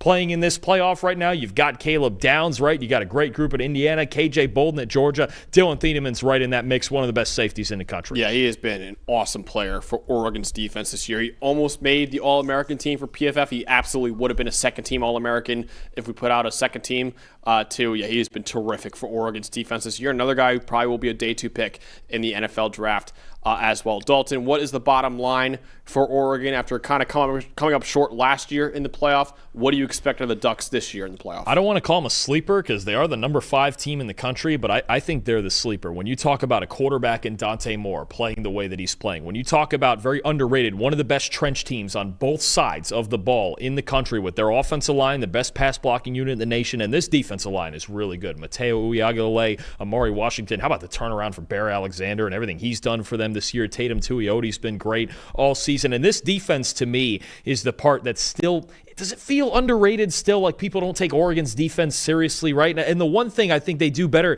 than anything else, I've talked about this a lot with some other teams here, they prevent explosive plays, okay? 7th in the nation in explosive pass rate allowed, second in the nation in explosive run rate allowed. They don't give up big plays in this Dan Lanning defense. And obviously coming from Georgia, it's a similar way, the mentality that Kirby Smart has with his defense. We're not giving up big plays. You want to score on us? You better work 10, 12, 13 plays for it. And their offense is obviously outstanding. They can play at any pace. They can run the ball. They can throw the ball. I think they are a national title contender. I don't think it's being talked about enough that this team can beat anybody in this field. Obviously, they got beat in the trenches against Indiana. If you get a rematch or if you have the same type deal with James Madison or Texas Tech before that, that's going to be the big concern. But I believe in their offensive line. This is a dangerous football team. And I think among all of the teams, and I know they're the top ranked one, among all of the teams that are not getting a bye in the first round, this is the most dangerous one. I would agree with that. Yeah, I know that they're not the favorite to win the whole thing like they were going into last year's playoff, but I think this year's team could be primed for a deeper run than last year's team made. Last year's team, of course, lost in the quarterfinal round. I could see Oregon making at least a semifinal round, if not further. We'll see what happens against Texas Tech if they beat James Madison in that first round, but it's a complete roster, man. It's hard to find a real weakness on this Oregon team right now. I do want to shout out, some people in the chat were shouting it out earlier, and I think it's worth talking about. Will Stein, the offensive coordinator, got hired by Kentucky. He still will be coaching Oregon throughout the playoff. And also, Tosh Lapoy, the defensive coordinator, was hired by his alma mater in Cal as their new head coach, too. So both coordinators are taking head coaching positions after this playoff run. They both will be coaching Oregon throughout this playoff run, but it is worth pointing out that both these coordinators are going to be head coaches after this year too. Well, then they're going to want to make it a fun last ride because this is a really good coaching staff and it's an awesome team they're getting to play with here. And I think, again, they're as dangerous as any team in this field. When you really break down their team and you look at every position on the roster, there isn't a huge glaring weakness on this team. Just like Indiana did when they went out to Eugene, you just got to beat them, and you're going to have to play them for all 60 minutes because they're really, really good. And I'm sure Dan Lanning is making sure that they're focused on this playoff run and not focused on what their job will be after this playoff run for Oregon. I should have mentioned it earlier, too. Brian Hartline, the Ohio State offensive coordinator, he will also be leaving Ohio State after the playoff run. He will be the new USF head coach after the playoff run, too. All right. Speaking of coaches leaving, Dalton, let's get to the next team now. Yeah, no, this is the fun one. This is the fun one. Yeah, Ole Miss up next. The Ole Miss playoff preview up next right now. Ole Miss finished with an 11-1 record on the year. Their path to the national title game, they play Tulane in the first round. They actually host Tulane in the first round in a rematch of a game that they won earlier in the season. Also have a rematch waiting for them in the quarterfinals if they beat Tulane once again, because they take on Georgia in the quarterfinal, the only team that beat Ole Miss this season that will be in the Sugar Bowl. The semifinals, if they beat Georgia, they will play either Ohio State, Texas A&M, or Miami in that Fiesta Bowl in the semifinal too. So Ole Miss, last year, Ole Miss going into the year was the number 6 team in the country. I believe we even had them as number 4 in the country going into the year. It felt like last year's team was the team to make a deep run in the playoff. But Ole Miss, of course, disappointed. They missed the playoff altogether with a 9-3 record. They disappointed last year. They surprised a lot of people, including us, this year too. We kind of thought Ole Miss would be more of a top 20 team in college football. They were a top 10 team in college football this year. They finished the year 11-1, qualified for the playoff for the first time in program history. Although, Dalton, like I mentioned before, Ole Miss's first playoff game will be a little bittersweet, because head coach Lane Kiffin left the Rebels to take on the LSU job and what ended up being a very, very messy divorce. Defensive coordinator Pete Golding was promoted to head coach, and he is the permanent head coach now of Ole Miss. So even though Lane Kiffin took another job, unlike James Madison and Tulane, where they're letting their coaches coach out the playoff, Lane Kiffin is gone. He is at LSU now. He's not coaching the Ole Miss Rebels in the playoff. So Pete Golding will make his debut as the head coach of Ole Miss in the first round of the playoff against James Madison. Against Tulane. And interesting enough, there are multiple coaches who originally were not going to coach are going to come back and coach this playoff run, including offensive coordinator Charlie Weiss Jr. So you've got plenty of storylines, and the name that gets mentioned the most during the broadcast when these two teams are playing are probably going to be the headline guy that is not there at Ole Miss anymore. It's going to be fascinating to see, especially in a home game, how much this Ole Miss team can rally around this situation and just go, you know what, this team is about the players. This team is about who's here and not about who isn't. And we'll see. I mean, they're getting a rematch, too, against Tulane, a team they've already beaten once, but you never know. It's hard to beat a team twice. guy Andrew Harbaugh in the chat saying the Ole Miss Lane Kiffin divorce made my parents' divorce look calm, and if you only knew how bad that was. Wow. Wow. You made it out the other side, Harb. We're proud of you, man. Yep, you're here now. That's all you. It's just like Ole Miss. All you can worry about is the here and now. Wow. That's honest stuff. Gotta love a good honest chat, man. I love it. I love it. Harb's the man. He's the man, dude. Absolutely. By the way, didn't mention this before. Ole Miss beat Tulane 45-10 back in Week 4. So they dominated Tulane in that game, and their loss to Georgia. If they beat Tulane, they'll play Georgia. They lost to Georgia 43-35 back in Week 8 too. Week 8. Dalton, what is the biggest strength of this Ole Miss team? I think just in general, how many weapons they have on this offense. First of all, the engine of this offense, we'll talk about Trinidad Chambliss and the passing game as well, but the engine of this offense has been the tailback Kwan Lacey, who's just been outstanding all year. No matter how many carries he's been getting, he's been keeping this team on schedule, breaking tackles all season. And then you just look at a loaded receiving core, right? Harrison Wallace out there, Daquan Wright at tight end. You've got Dejon Stribling, a big playmaker. Winston Watkins has made explosive plays for him, especially down the second half of this season. Deuce Alexander's another good. They just have so many weapons they can go to on any given play, whether it's in the RPO game, in the run game, deep down the field. Trinidad Chambliss has been able to succeed because he has such an outstanding supporting cast with so many different weapons, and it could be somebody different exploding for him any given week. Yeah, the offensive line is terrific. Second in the nation in pass and pressure rate allowed right now. Kwan Lacey's been phenomenal. We'll talk about him later on too, and the receiving course has been great too. Mr. Bucknuts in the chat saying Tulane versus no lane in the first round of playoffs. That's tough. Man, that's tough. If they don't have shirts of that made already, they probably got to get some shirts made down in New Orleans before that game starts. I guess the biggest question mark, if you want to make it that, is, okay, how they look without Lane Kiffin calling the shots offensively. I'm not going to go off-field stuff with that, though.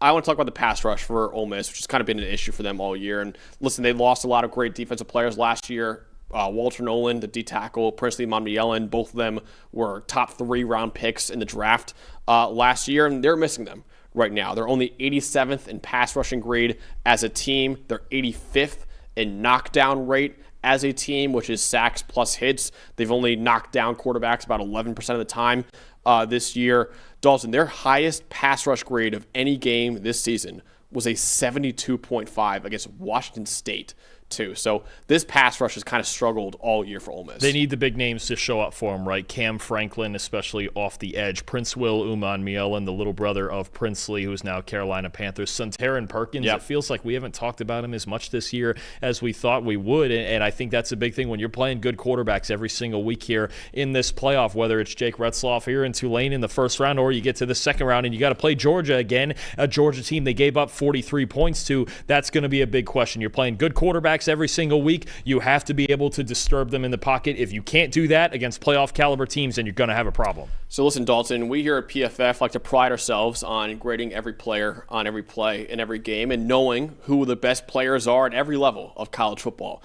One guy that was kind of a blind spot for everyone here at PFF, and honestly everyone in college football except for, I guess, Ole Miss, Trinidad Chambliss, goes from the D2 level to Ole Miss and has been phenomenal for them at quarterback this year. You're right, out of nowhere, even for us, and we do all of the FCS games, but we only get to Division II teams if they're stepping up to play an FCS game, so not much data that we had on Chambliss. Won a national championship in Division II at Ferris State last year, and look, he wasn't the starting quarterback coming into the season, remember. It was Austin Simmons who was supposed to be the successor to first-round pick Jackson Dart. Simmons struggled and then came out due to injury, and Chambliss took the reins of the job and just never gave it up.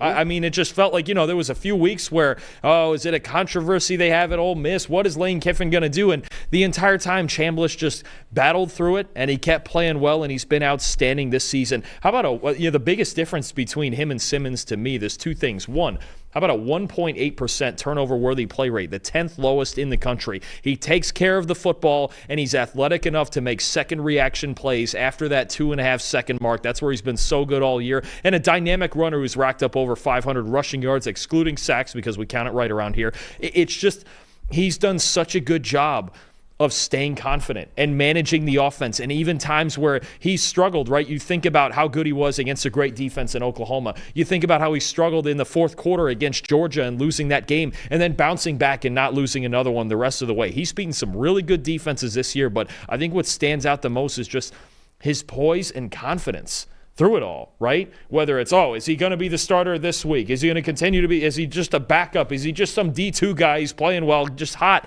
No, he's really darn good, right? And I mean, he is, if we're being honest, yes, the supporting cast is great, and that's really a big strength for them, but his emergence is the reason they're here.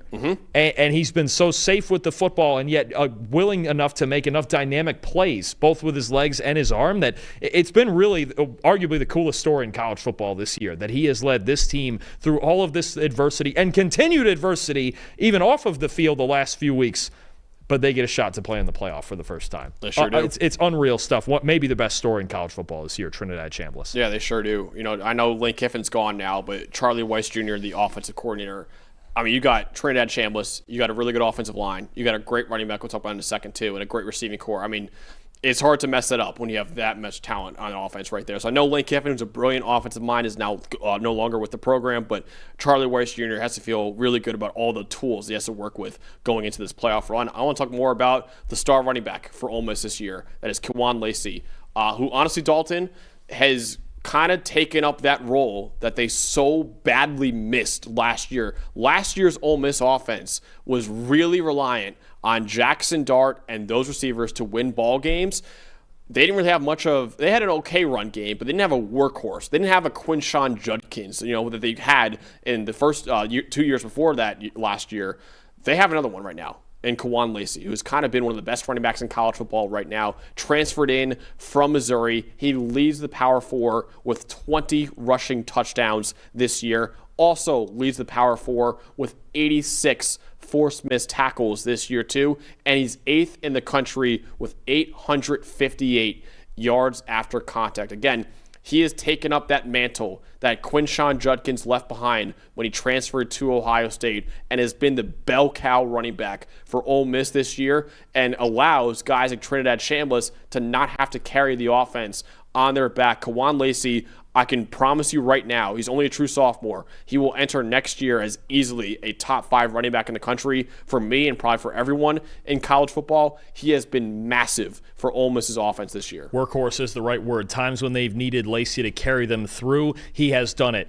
Big game against Kentucky early in the season with 9 missed tackles forced when their passing game was struggling. Big game against Washington State when their passing game was struggling. 224 yards against the Florida Gators in a game that the Gators were really battling them for the first 3 quarters, and 13 missed tackles forced in that game. Kwan Lacey is a workhorse. He's physical. He's explosive enough when he gets in the open field, but he keeps this team on schedule. They rely on him a lot. They don't really have a whole lot of depth behind him, but he keeps them on schedule. He allows Chambliss to get those easier third down situations, and for Charlie Weiss Jr. now to use those play action concepts that they have in this offense. He's so important to them, and he's been really the engine of this offense all season. So Dalton, Ole Miss lost 9 starters from last year's defense and what was an elite defense in college football last year. So only 2 starters back from last year's team. We're going to spotlight one of them here in the defensive player spotlight. Yeah, and a guy who, like you mentioned, with the pass rush is going to be in the spotlight. Suntaran Perkins, the undersized edge defender who's really skilled. 32 defensive stops this year is really good. He's improved as a run defender off the edge. He even drops into coverage and makes some plays as well. Has an interception and 4 pass breakups this year, but they really need him as a pass rusher in this game. I think the spotlight here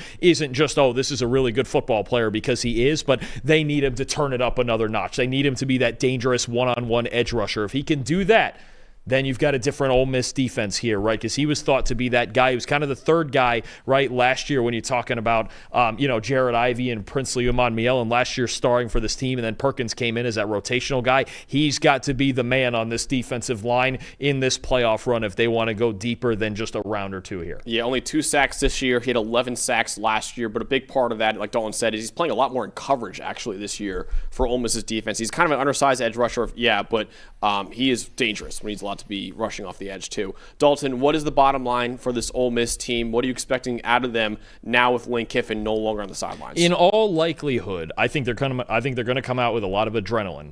Obviously, in this first game on their home field there down at Ole Miss against Tulane. The bottom line to me is they will go as far as Trinidad Chambliss takes them. I don't think they stack up quite as well in the trenches as the 5 teams ahead of them, but when you have a quarterback and a set of weapons that we know can be explosive on any given play and across any given game. And look, they scored 35 points on Georgia earlier this season.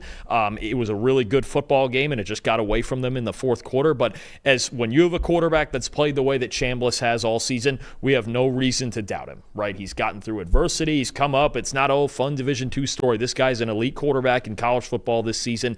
He plays extremely well. This team can go along with it. Maybe they have to win some shootouts along the way, but you're dangerous when your quarterback plays like Chambliss has played all season. This is a Ole Miss team that has a chip on its shoulder right now. Lane Kiffin leaving the team to go to LSU. They're going to be very eager to show Lane Kiffin what he's missing in the college football playoff. I do expect them to beat Tulane in a rematch of that game to make it to the quarterfinals, and they'll take on Georgia. And they got to beat Georgia and avenge their only loss of the year to Georgia if they want to make it past the quarterfinals. But I do think that Ole Miss will beat Tulane in the first round of the playoff and play Georgia in the quarterfinals, and we'll see what happens from there. But I do think this is a Ole Miss team, Dalton, that they're a pissed-off team right now. I think with Lane Kiffin leaving them. So I think a team with a chip on their shoulder going into the playoff is always a dangerous team too. So look out for the Rebels this year. I don't think they'll win it all or even make it past the quarterfinals, but they're pissed off and they're playing with a chip on their shoulder right now. I'm excited to see what they do under Pete Golding. Again, making his head coach debut in the college football playoff is kind of wild, honestly. So we'll see how Pete Golding does at Ole Miss. All right, let's move on to another SEC team. Actually, we have 4 straight SEC teams right now. Next up at number 7 is the Texas A&M Aggies, coached by Mike Elko in his second year on the job. 11-1 record this year for Texas A&M. They actually, Dalton, they started off 11-0 for the first time since 1992. They reached as high as number 3 in the country, their highest ranking in 30 years. Even with the historic start, though, Texas A&M still failed to qualify for their first ever SEC championship game because they lost the final game of the regular season to Texas. That dropped the Aggies from in the first round bye conversation to having to play in the first round, but hosting a playoff game too. They'll play Miami in the first round of that playoff game. So first round against Miami, if they win that game, they'll host Miami in the first round. If they win that game, they'll play Ohio State in the Cotton Bowl in the quarterfinal. If they win that game, they'll play either Georgia, Ole Miss, or Tulane in the semifinal at the Fiesta Bowl. Really interesting dynamic here with what the task for Mike Elko is going to be. And one other thing to mention also, their offensive coordinator, Colin Klein, will be taking the Kansas State job, his alma mater, right, with Chris Kleiman retiring Still there. So finishing out his season, though, at Texas A&M. Yeah, still calling plays for A&M, but this will be the last ride at Texas A&M for him. And I think what Mike Elko's task here is, look, he's gotten this team, and he's really tried to teach them the lesson of playing through all 60 minutes of a game after last year's collapse. Now it's going to be, okay, just like Ohio State, we took our first punch. How are we going to bounce back from this against a really good Miami team, and then possibly further than that? They've got a really good football team. They're a balanced team that can run it. They can throw it with their dynamic receivers, a defense. Elko's a defensive guy. They've had a really good defense all season, especially with Cassius Howell and that pass rush coming at teams all season. But now, to me, it's more about the mental state of this team, right? They got beat up pretty good against Texas, right? It was on the road, tough game. The second half got away from them. How are they going to bounce back? Because they better be able to do it quickly. Absolutely. So, Dalton, what is the biggest strength? And I know where you're going here because it's a Mike Elko coach team. What's the biggest strength of the Aggies here? It's just that they have balance. They're just really good at all 3 levels, right? Defensively, Cassius Howell in a really good pass rush, and he's been one of the best pass rushers, the best pass rusher in the SEC, one of the best in the country. A great group of linebackers headlined by the captain, Torian York there. And then Will Lee in this secondary have been really good. Also top 30 in pass rush grade and run defense grade and coverage grade. They're a really good unit, and they're one of the best third down defenses in the country, if not the best third down defense in the country. When they get you in third and long situations, Mike Elko's got exotic zone blitz looks he can go to, and it's a real problem for opposing quarterbacks to handle. So you don't want to be behind the chains against this team, especially with as well as they played this year on third down. Yeah, they're right now 10th in the country in successful play rate allowed defensively to below 30%, which is pretty crazy for Texas A&M. Biggest weakness, and you can go into it more, Dalton, in your quarterback breakdown is, all right, can Marcel Reed play clean and consistent football throughout a playoff run? Because he has not had consistent accuracy or decision-making this year. 18 turnover-worthy plays, tied for the 8th most among all Power 4 quarterbacks. Only a 52% accurate pass rate this year. That's 126th among all quarterbacks in the nation. He is capable of brilliant moments. And actually, a microcosm, I think, of Marcel Reed is in the first half against South Carolina, he was horrible. He was horrendous, and he dug them in a hole.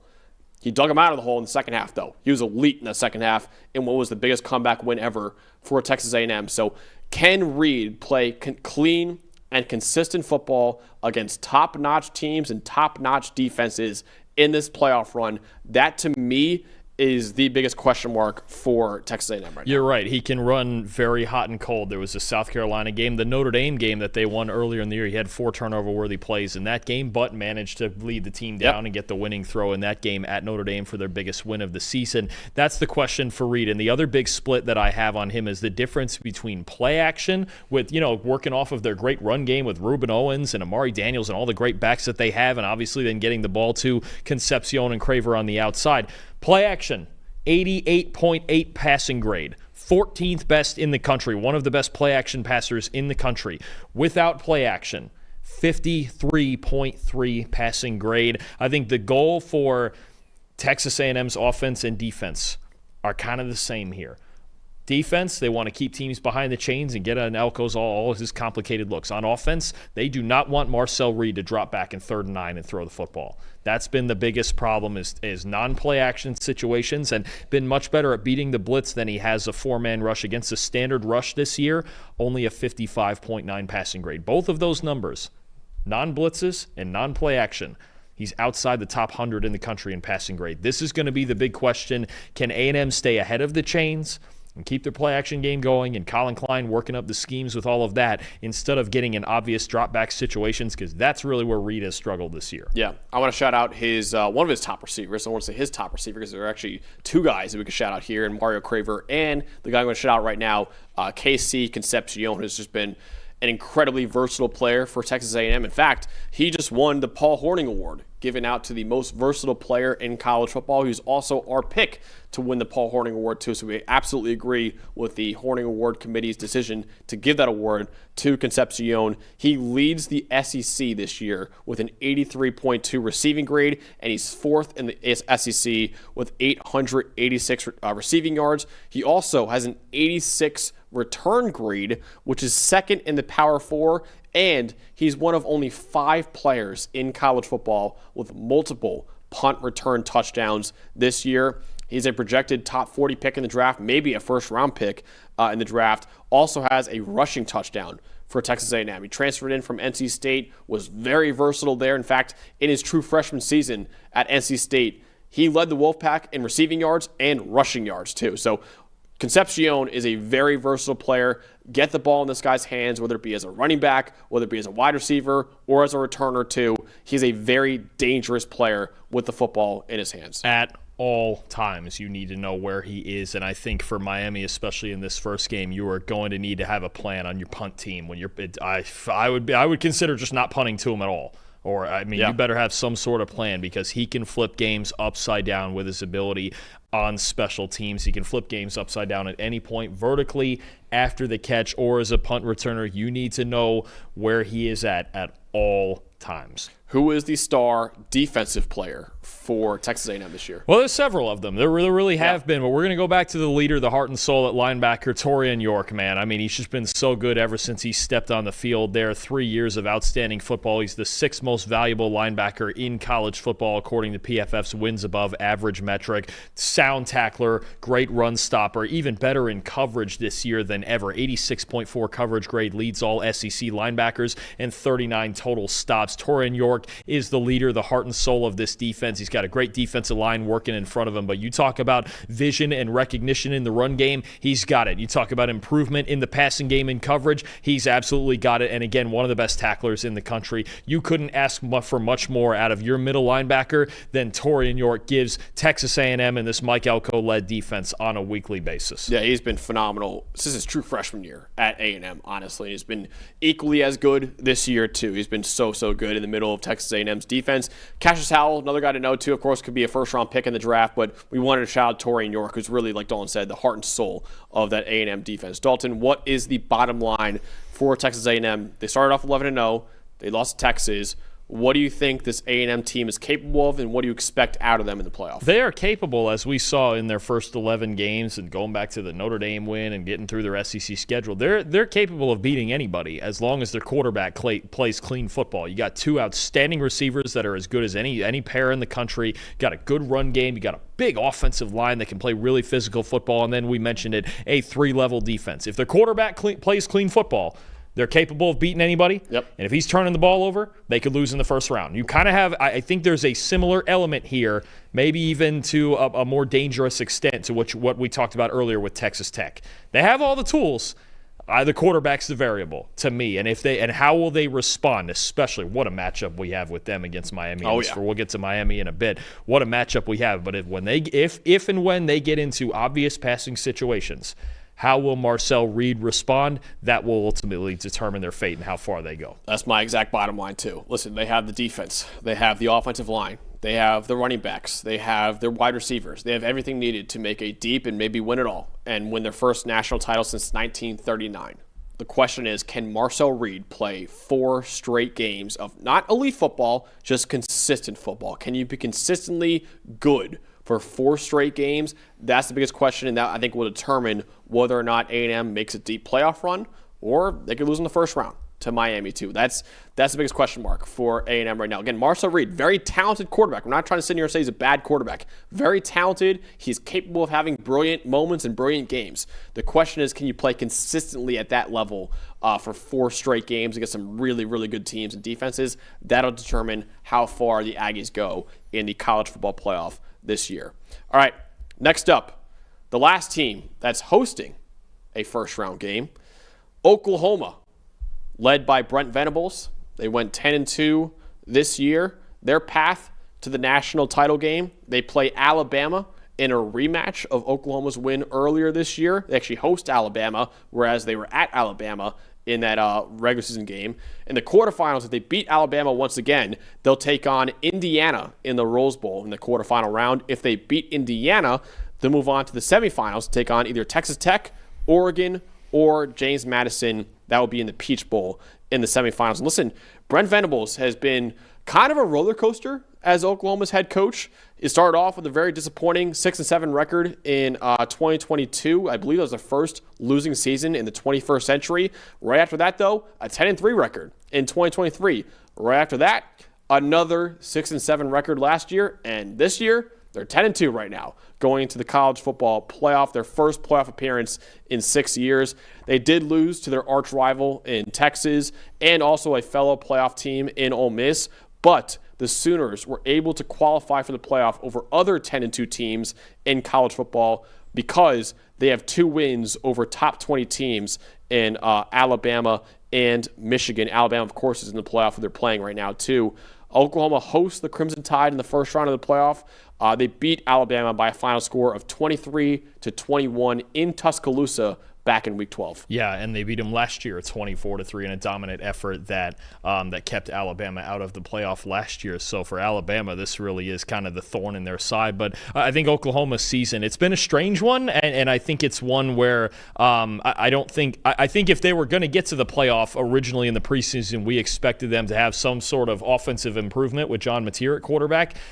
Maybe a little bit, but not all that much. This team has really been carried by their defense, and I think to Brent Venables' credit, a lot like I talked about with Georgia's Kirby Smart and how that team just keeps their identity on a week-to-week basis.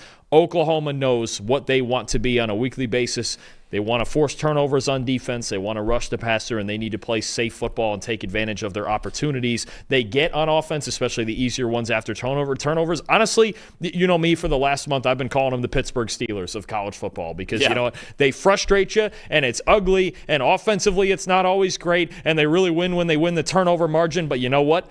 They're here. They're in the playoff. They get to host a game, and I would argue they might have gotten the one team that they would have really wanted to play in this playoff. Yeah. If I'm being more so than maybe a Miami or potentially a Notre Dame or a Texas again. I think this is the team in Alabama that they really are they feel good about playing after beating them the last 2 years over there, both in Norman and in Tuscaloosa. So, Dalton, the biggest strength and the biggest weakness for Oklahoma is very simple. The biggest strength is the defense, and the biggest weakness is the offense. Let's talk about the defense even more, though. Absolutely. I mean, they're just loaded. I mean, you talk about a 3-level defense at all all three levels, they've got big-time playmakers, right? Talk about R. Mason Thomas when he's healthy. He's an elite pass rusher. David Stone at defensive tackle, one of the best run defenders in the country. You talk about, Kip Lewis and Owen Heineke and the job they do cleaning up things, especially in the run game at linebacker. Eli Bowen, Peyton Bowen, Cortland Guillory, Robert Spears-Jennings. The secondary's loaded. And then to tie it all together, not only are they extremely talented, maybe top 5 talented on defense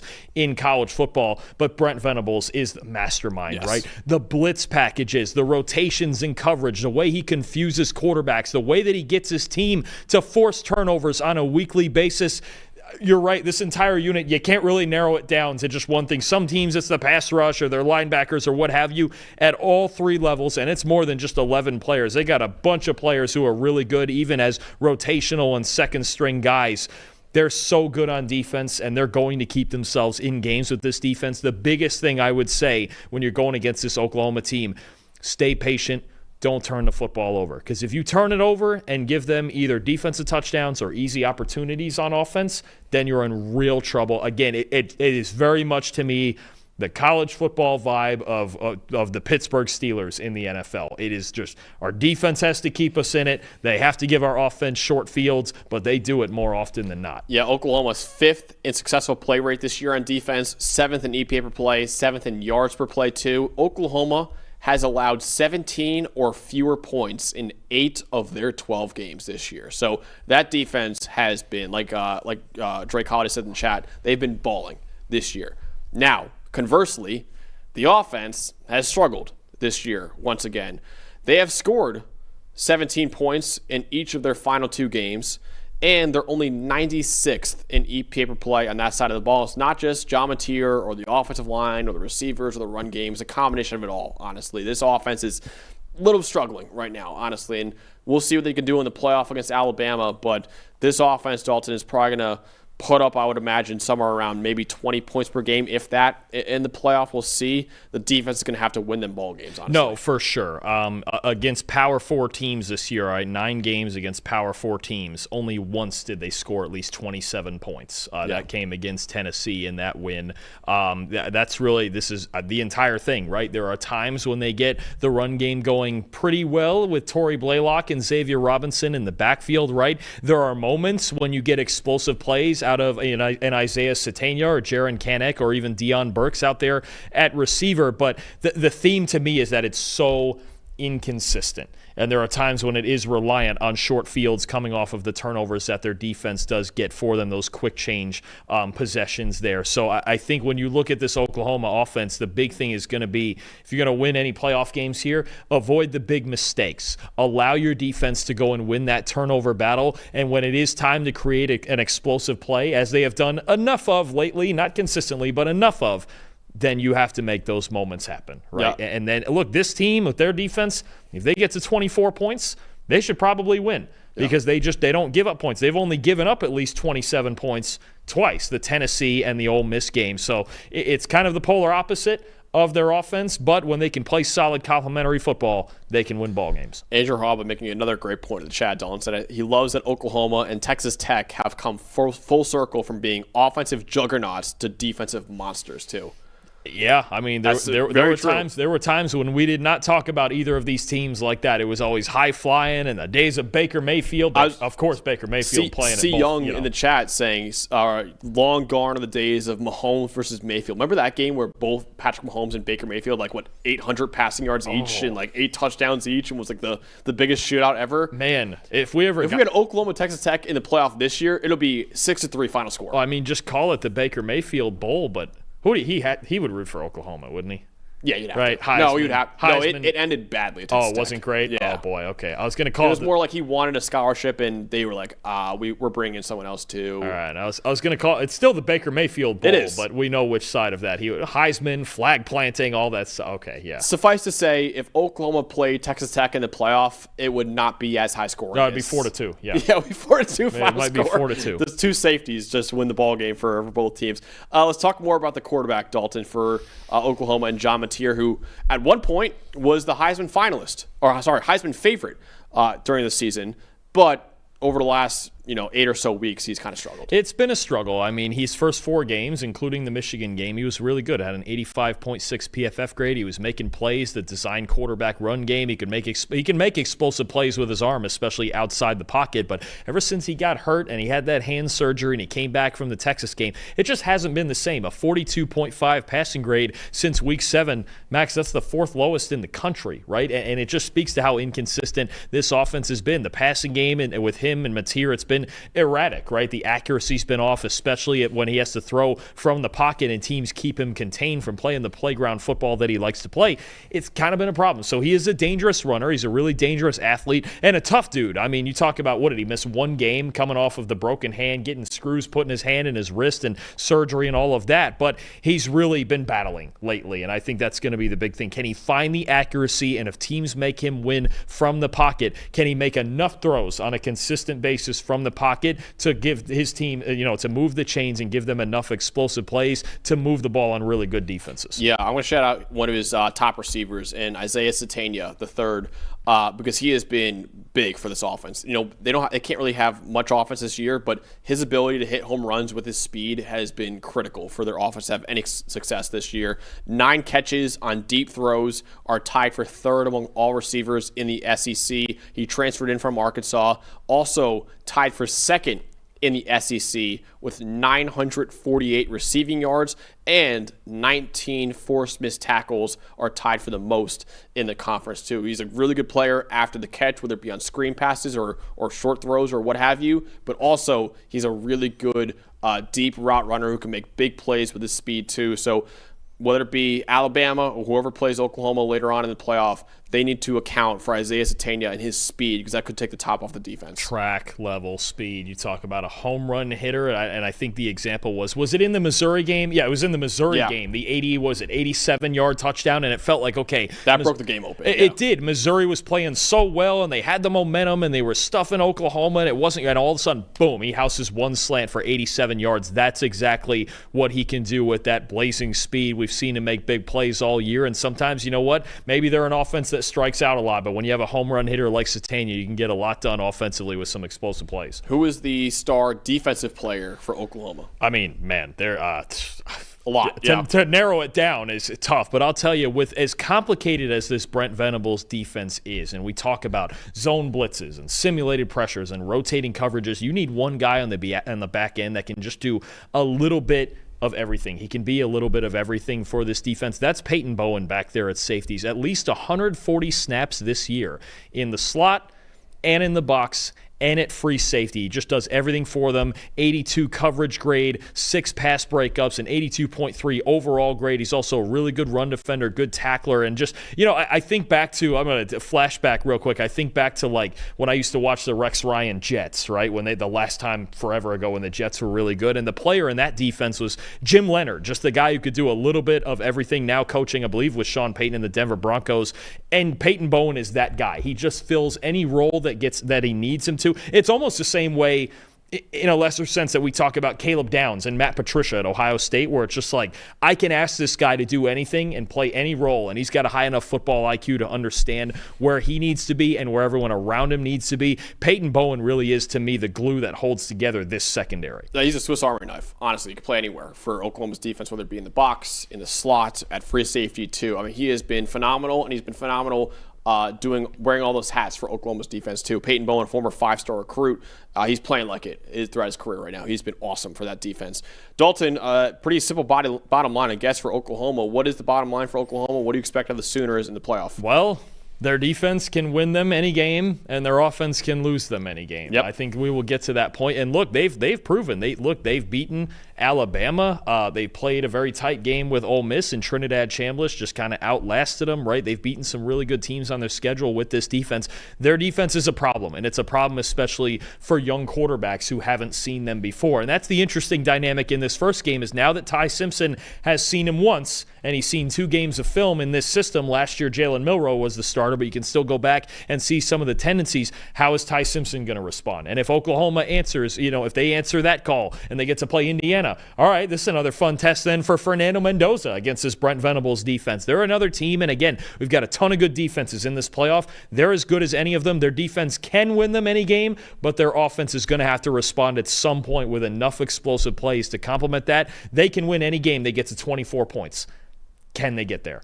And how often can they win? How often and how widely can they win the turnover battle to get them there? I mean, they're probably, out of this playoff field, they're probably one of the 4 best defenses, maybe 4 or 5 best defenses in the playoff. And, if you exclude James Madison or Tulane, or even if you include them, you could even argue Oklahoma has the worst offense in the playoff too. So it really comes down to how far this defense can carry Oklahoma and whether or not the offense can provide anything for Oklahoma to make a potentially deep playoff run too. But we'll see in the rematch against Alabama what happens in Norman. That should be an awesome game, maybe the best first-round game we get in the playoff. But this defense has to carry this team to victories, I think, in this playoff. And just one more thing, curious to see. 3 weeks of rest.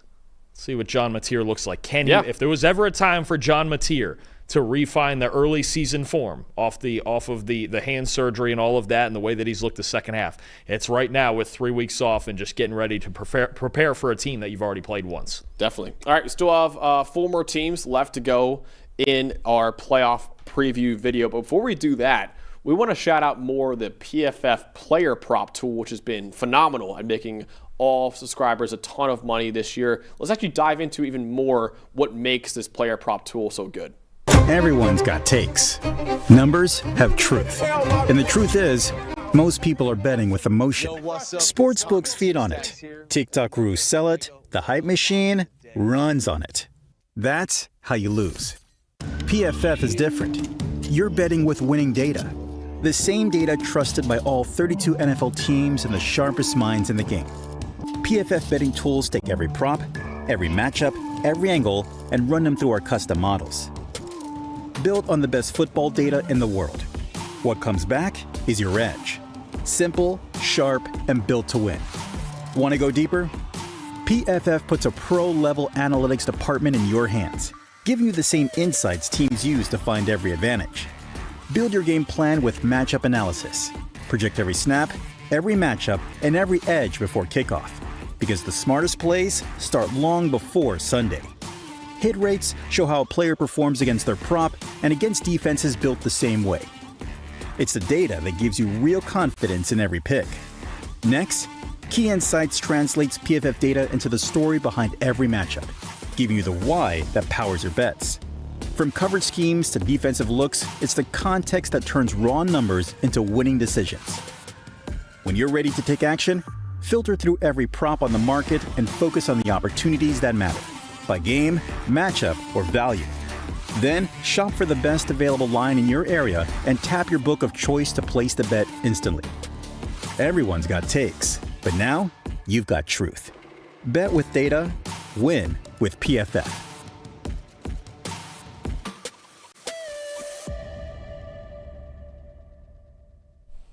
There you go. The PFF Plus player prop tool, once again, available for 30% off right now when you use the promo code HOLIDAY30. All right, next up in our playoff preview, we've got the Alabama Crimson Tide, a team that lost to actually Oklahoma earlier on in the year. They'll have their chance for revenge in the first round of the playoff. Alabama finished with a 10-3 record on the year. They were 10-2. Then they lost to Georgia in the SEC championship game. Alabama's path to the national title game.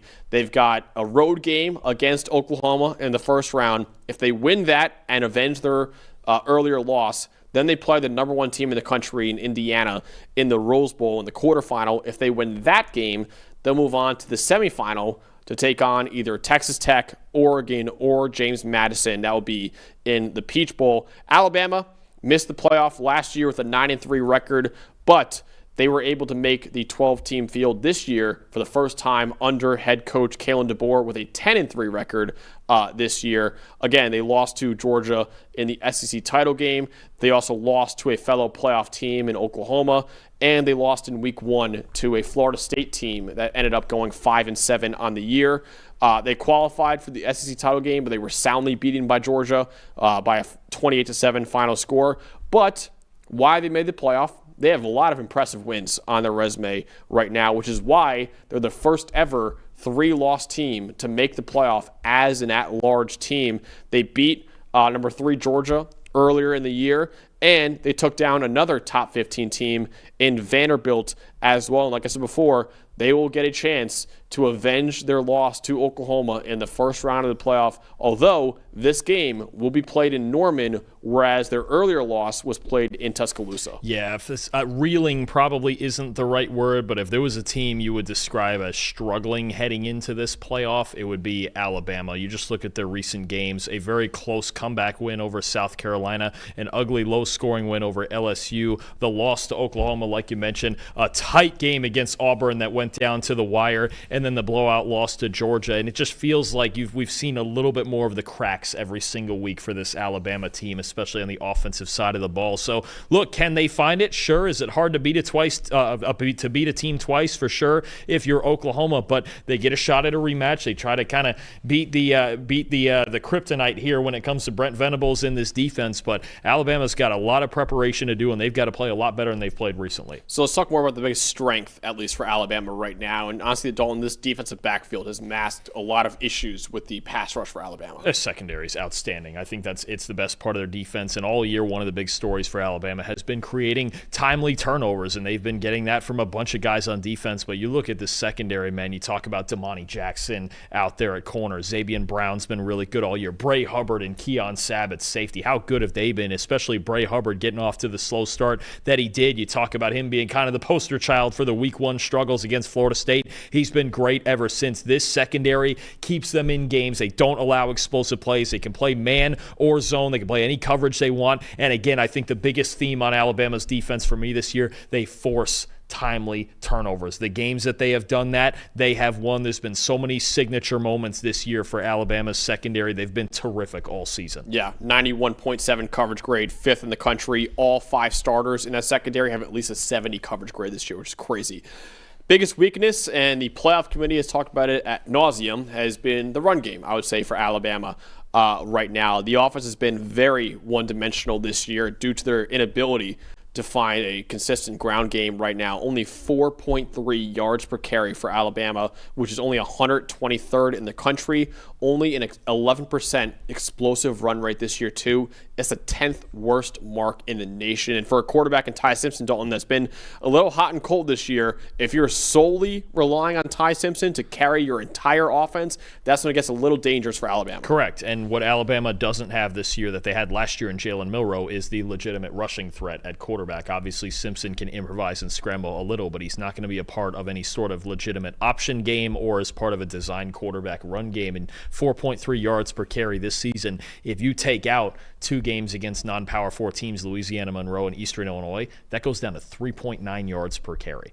And we are not excluding sacks, we are excluding sacks in that. So that is their true yards per carry when they run the football, 3.9 against any Power 4 team they've played. Simply not good enough. And we've seen that as the year has gone on. And when you're playing great defensive coordinators like Brent Venables, like Blake Baker at LSU, like Kirby Smart and Glenn Schumann at Georgia, you can't be one-dimensional. They have to find some way to get behind this offensive line and run the football, or Ty Simpson's life is only going to get harder here in this first game in Norman especially. Yeah, let's talk more about Ty Simpson, Dalton, who is, like I said, started off really hot. A lot of people thought he could be the number 1 quarterback in the NFL draft this year, but he's kind of cooled off a little bit down the stretch. For sure. So what Ty Simpson is good at, number 1, he can really throw it over the middle of the field, especially in the intermediate parts of the field. 10 big-time throws on intermediate passes this year. That's the most in the country, Max, right? So when you talk about when he is comfortable in the pocket, he can certainly make those throws and those intermediate throws over the middle of the field. He can improvise a little bit for the most part.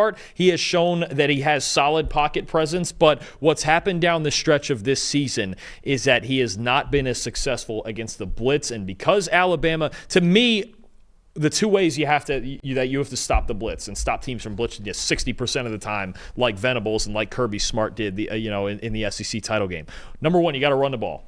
Not been good. We just mentioned that part. Number 2, you got to play with tempo. And the problem with that is Alabama, despite being a pass-heavy team, they have really controlled ball games with a high time of possession all year, which gives defensive coordinators time to create those exotic blitz packages and communicate them and get their defenses ready to use them, right? Like Venables did in that Oklahoma game. We're actually going to have a film breakdown of this coming out next week with some of the good things that Simpson showed us in the first half of the year against the blitz, and then some of the not so great things that him and Alabama in general have shown us against the blitz second half of the year. As teams have gotten more comfortable sending pressure at Ty Simpson, that's when Alabama's offense has struggled, because it's so hard to win for 60 minutes when everyone in the stadium knows you're dropping back and throwing the football. Play action has come out of this offense the second half of the year. The screen game hasn't been as prevalent. There just doesn't seem to be as many answers, and the pressure is so heavily on Simpson to be right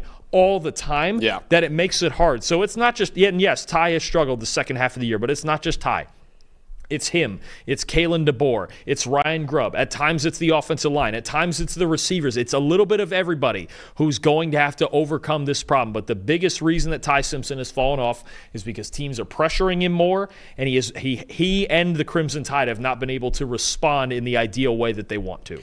So for a quarterback in Ty Simpson, who is so good from a clean pocket and has struggled more when he's under pressure, a guy who will be critical for Ty Simpson in this playoff will be Caden Proctor, the left tackle for Alabama. He has finally put together all the elite physical tools that he had throughout his entire career, honestly. And he's had his best year yet as Alabama's left tackle in his third season now as Alabama's starting left tackle. 84.9 PFF grade is third among all left tackles in the country. And he's one of only 3 left tackles in America with 80-plus grades as a pass blocker and as a run blocker. Again, his ability, and really the entire offensive line's ability, to keep Ty Simpson away from pressure in this playoff is going to be critical for how good Alabama's offense can be in this playoff. Because again, without much of a run game to speak of, they need Ty Simpson to perform, and they need to keep him clean from pressure in order for him to be the best version of himself. No, absolutely. I think when you look at Proctor and his ability this season to protect on that blind side, he's actually been very, very good. And think of it this way, and I believe, did he enter the year with some sort of injury he was dealing with? Do I remember that I think right? A little bit, yeah. The Florida State game, week 1, he allowed 6 pressures. He's only allowed 13 in the 12 games since. So off to a slow start in that first game, but he's been outstanding, and we know also that you can put the ball in his hands when you need to. I was just going to say, for a struggling run game, maybe Caden Proctor's the answer there. Caden Proctor. They've got, Alabama's got some other injuries on the O-line too, but maybe, just maybe, Caden Proctor needs to touch the football a little bit more. Maybe. But either way, you're talking about a guy 6'7" tall, 366 pounds he's listed at, and the athleticism and the footwork that he shows in pass protection and on those plays where he does get the football or lines up at fullback or wherever, man, I think he is going to be a big factor, and it's great to have a big left tackle that you can trust on that blind side, especially with as much as you're trying to manage pressure from all directions against this Oklahoma team. I think he's getting a lot of hate right now, too. A lot of people don't really like him for the NFL draft. I can promise you right now, I'm going to be higher on Proctor than I think a lot of other people are for the draft right now. I think he's easily, for me, like worth a top 15 pick in the draft. Well, and the funny part is, he might be the highest ceiling left tackle, because the other 2 guys we've talked about so much in that first round conversation, Spencer Fano from Utah and Francis Malinoa from Miami, they're both right tackles, right? So if a team's looking for a left tackle and they still believe that, they don't want to flip anybody over or do any of that, it might be Caden Proctor as the first left tackle taken in the draft, and he's got all the potential in the world. I mean, guys just aren't built like him. Drake Holiday saying, run some left tackle screens for Caden Proctor. I'm absolutely in. And man, I'd put him out wide again. C. Young saying he should have won the Horning Award. Yeah. We needed a few more touches. A few more touches. It would have to be in the vein of, my guy, be like my guy, J.J. Pegues. We would have needed more of that. If Travis Hunter didn't exist, J.J. Pegues might have won that award. He could have. Yeah, really Travis Hunter stole it from my guy. Oh, you're cool. You can play both full-time. You're cool. You know what?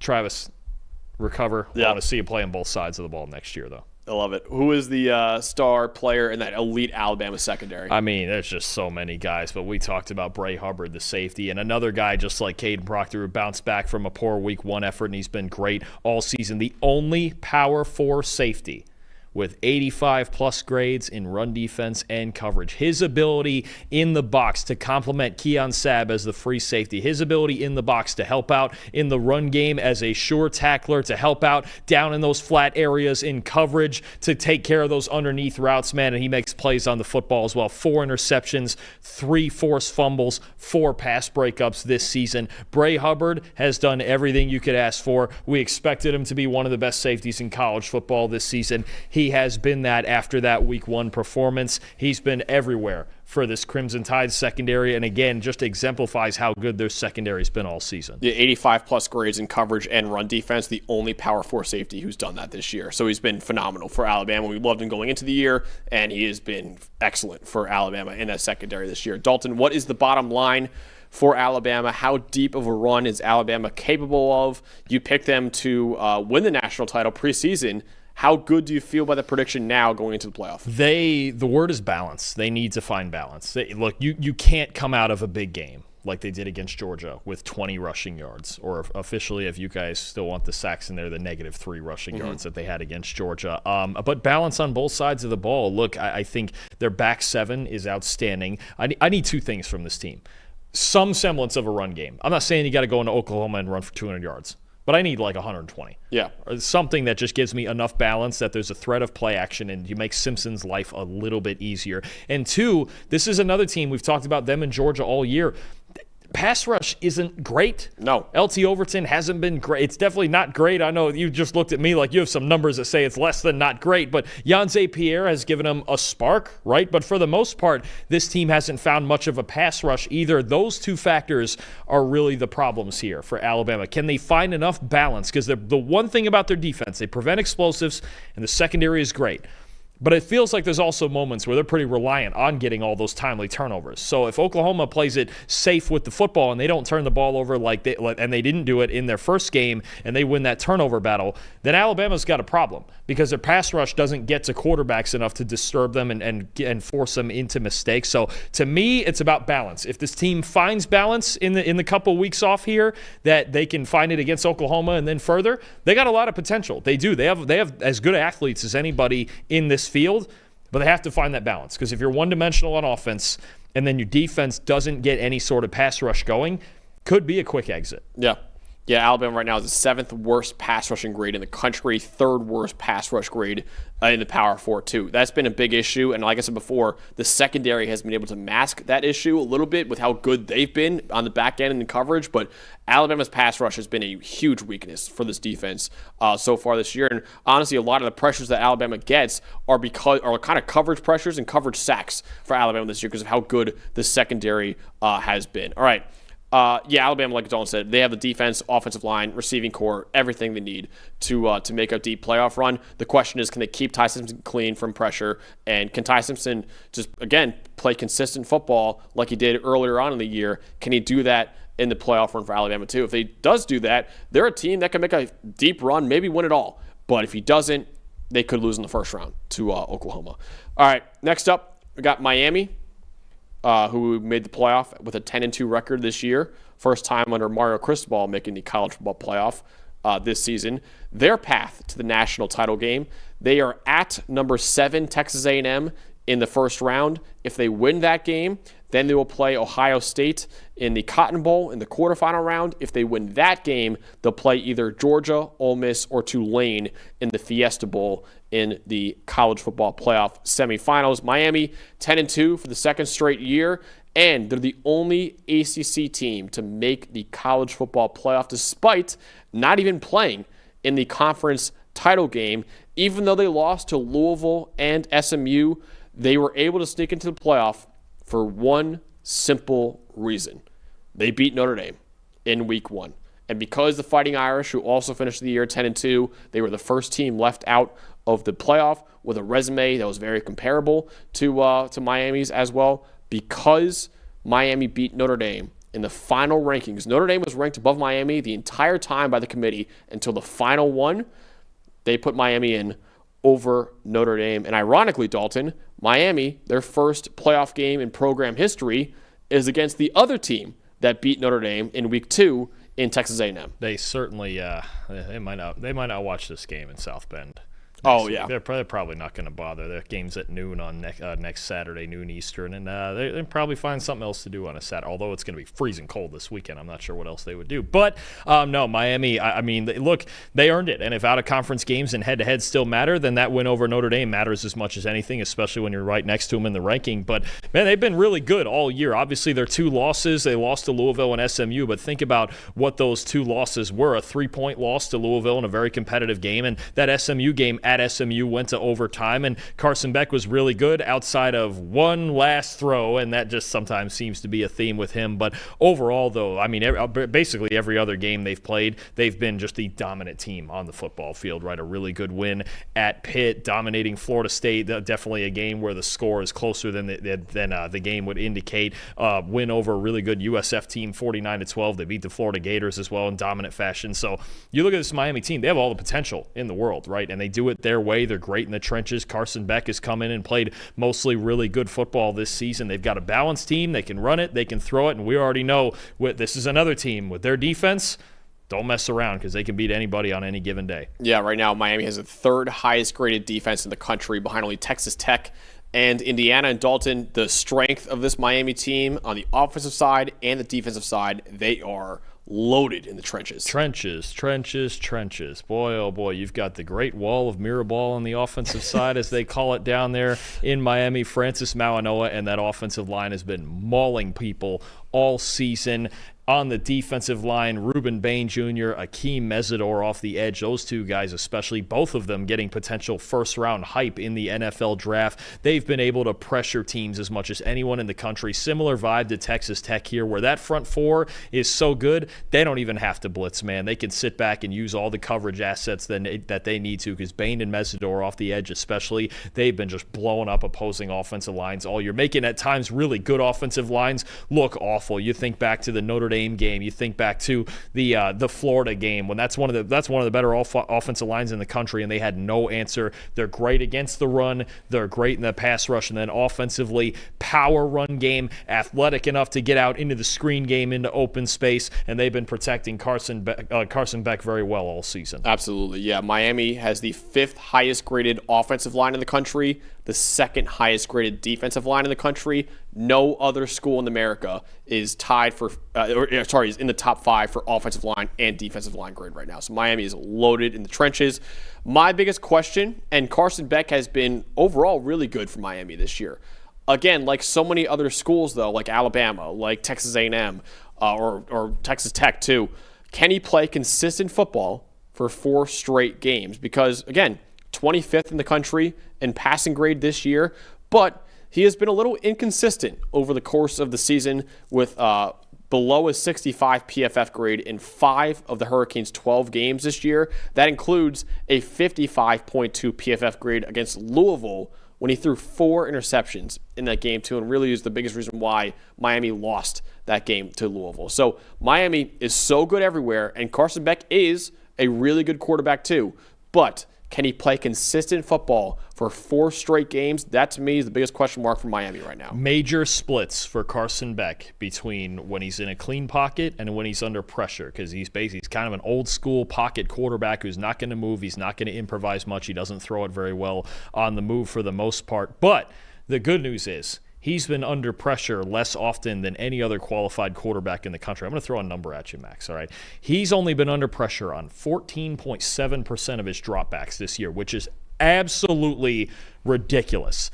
The next closest qualified guy, all right, that was 14.7%. The next closest qualified guy is Trinidad Chambliss for Ole Miss at 20.5. Wow. Almost 6% less often than the next closest guy that Beck has been pressured. Now, a big part of that is that great offensive line that they have. He also gets rid of the football very quickly. The more often that he is clean in the pocket, the more often Miami can succeed. That's been very often this year.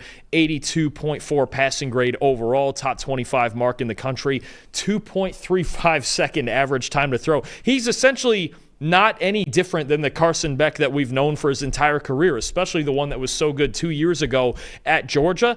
He's going to be dependent on his offensive line, and if he's clean and he's making quick decisions, he's extremely accurate. He's very dangerous. If he's under pressure, you have a real problem because he's either going to force the ball into tight windows, or he's going to be taking sacks because he doesn't have much of a way to improvise. So really it comes down to Beck seeing the field quickly, and the offensive line. They got a fun task in this first game against Cassius Howell and this Texas A&M defense. This is going to be a fun matchup to watch. But again, in the trenches, Miami can compete with anybody, and Beck is, for the most part, taking advantage of that this season. Yeah, that offensive line against Texas A&M's defensive line is going to be maybe the most must-see matchup, I think, of the entire first round of the playoff. That's going to be awesome television for us to watch next weekend. I want to shout out on the offensive side, though, not an offensive lineman, even though we could have gone with Francis Mauigoa or anyone else. Dalton, a guy that we are falling in love with right now, Malachi Toney, the best true freshman in college football this year. 90.3 PFF grade, is second among all wideouts in the country, only behind Makai Lemon from USC, who might win the Biletnikoff Award. He's also the second most valuable receiver in the country, according to our wins above average metric. He has not had a single drop on 84 catchable targets this year, and he leads the Power 4 with 623 yards after the catch. If that's not enough, he also has 2 passing touchdowns and a rushing touchdown, and he was named to our All-American team for his efforts this year. We actually have a video covering Malachi Toney coming out very, very soon on this channel, kind of a film breakdown from Dalton, breaking down just everything, or just honestly half of what he does for Miami's offense this year, because Dalton, this guy is one of the most versatile players in the country. He can catch the ball. He can run the ball. He can throw the ball as a former high school quarterback. He can take punt returns, screens, deep balls, out cuts, in cuts, whatever you want. Malachi you know who he reminds me of a little bit? Casey Concepcion for Texas A&M. It's a good call. You got 2 very similar types of players, man. I mean, anywhere that you can line them up, these are just just dynamic athletes you can center your offense around. And Miami has done that more and more as the season has gone on. Think of it this way, Max. Over their last 2 games against Pitt and Virginia Tech, 31 targets. This is what Malachi Toney is now. He is the center of the universe. He's the guy that brings this gravitational pull to this offense. When you think about certain guys that do it in the NFL, the Puka Nakuas and the Amon-Ra St. Browns of the world who can just win from anywhere on the field, and what he allows them to do, RPOs, screens, deep ball. He's got enough speed to get downfield, right? Trick plays, whether he's running it or catching it or throwing it or whatever you want, and then he contributes on special teams as a punt returner also. You have to know where Malachi Toney is on every single snap. If you lose him at all, he's going to score. That's how this is going to work here, and he's so great after the catch. Second most missed tackles forced in the country by a wide receiver as well. I'm glad we get to watch this guy in college football for 2 more years, because he is just a dynamic football player, one of the best in the country. What was the stat that you had, that he has 106 total targets this year and no drops, right? 106 targets and no drops is the most in PFF history, in PFF college history.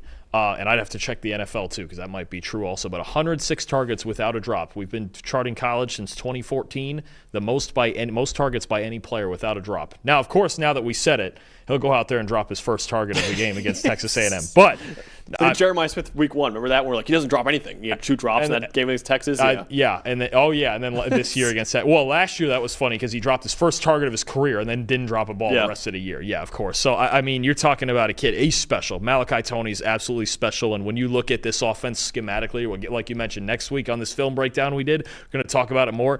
He has become the center of all of it, and everything else revolves around him and how defenses react to his presence. Mr. Bucknut saying Toney is like Santana Moss. Kind of like that comp, too. Good call. Yeah. Early in the year now, he's more diverse in his game now than this guy with everything he can do. But early in the year, the route running kind of reminded me a bit of Josh Downs for the Indianapolis. I saw a little bit of that, but, man, he's just – when you just talk about those movable pieces, like he's just such a great chess piece for this offense, and the chemistry that he's gotten to grow with Carson Beck, man, those guys know what each other is thinking at all times. He can beat you from anywhere on the field. Yeah. I mean, listen, his nickname is Baby Jesus. That should tell you all you need to know about Malachi Toney. He is an incredible football player, and a great point also by Ryan Nelson in the chat, too. This guy should be a senior in high school right now, Dalton. He reclassified to join Miami a year early. He should still be a senior in high school right now, and he's doing this right now as one of the best receivers in the country. I said it before, he might enter the year next year, for me at least, as the number 2 receiver in America behind only Jeremiah Smith. That guy's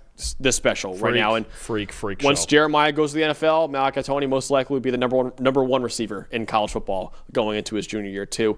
Dalton, a guy who could be the number 1 overall pick in the NFL draft, is our defensive player spotlight here. Speaking of freak shows, yeah. Boy, number 4 off the edge. You could even move him inside a little bit if you need to in run defense. Ruben Bain Jr. I mean, he's been doing it all year. Second highest PFF grade among qualified edge defenders in the country, only behind David Bailey at Texas Tech. But 58 pressures, 7 sacks, elite pass rush win rate. Maybe my favorite part of it all, just as elite a run defender as he is a pass rusher. 5th in the nation in run defense grade as well. He's so big, he's so powerful, and Jason Taylor has really taught him the pass rush arsenal down here at Miami in his 3rd season. Dealt with some injuries last year, but he's been 100% healthy this year, and maybe from front to back, maybe the most dominant defensive player, at least on the defensive line that we've seen. We've just seen it all season, no matter who the offensive line is.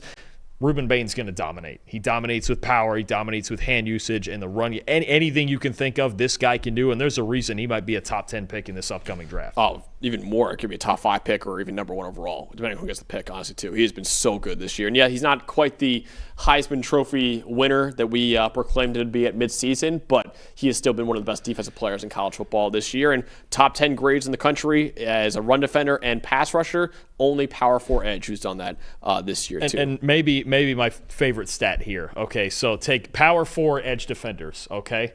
Here's the 4 highest graded power 4 edge defenders. David Bailey, Texas Tech. Ruben Bain, Miami. Romello Height, Texas Tech. Akeem Mesidor, Miami. The 4 highest graded edge defenders in the power 4 are on those 2 teams, Miami and Texas Tech. It's just ridiculous. That's a lot. But it shows you the problem you have when you're playing against them. And Texas A&M's got a great offensive line too, and there's some good offensive lines here.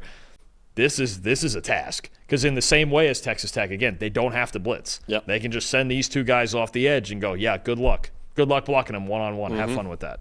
Definitely. All right, Dalton, what is the bottom line for Miami? How deep of a run can they make in the college football playoff? What are you expecting out of Miami in the playoff? This team is interesting. This is interesting because I think of any of the teams playing road games, maybe even of any team from 6 through 12 here, I would argue that this team has the right makeup of a team that could mess around and make a little bit of a run. Now, they've got a tough first game down there, the 12th man down there in College Station. But when you have a pass rush like this, you got a veteran quarterback in Carson Beck, you got an offensive line, and what they have, the ability of this team to win in the trenches on both sides of the ball, that really is something that makes them extremely dangerous. I don't care who in this field they're playing, because in the same way that we like Texas Tech and we like Indiana's trench play and some other team, Miami's as good in the trenches as any team in the country going all the way to the top. When you can dominate the trenches on both sides of the ball, you can beat anybody. The variable is Carson Beck. Yep. It's just in big moments. If he plays clean football, and obviously he's going to be pretty well protected, and he does a good job of protecting himself, and he plays, it's more than a complimentary role, because when he does get hot, he looks really good and in rhythm, and the accuracy's great and everything. We've seen this going back to the Georgia days. But if you get clean football out of Carson Beck, and this team can dominate in the offensive line and defensive line, they're the sleeper, I think, in any given week, no matter, even if we were talking about a second round game against Ohio State. We mentioned it earlier today.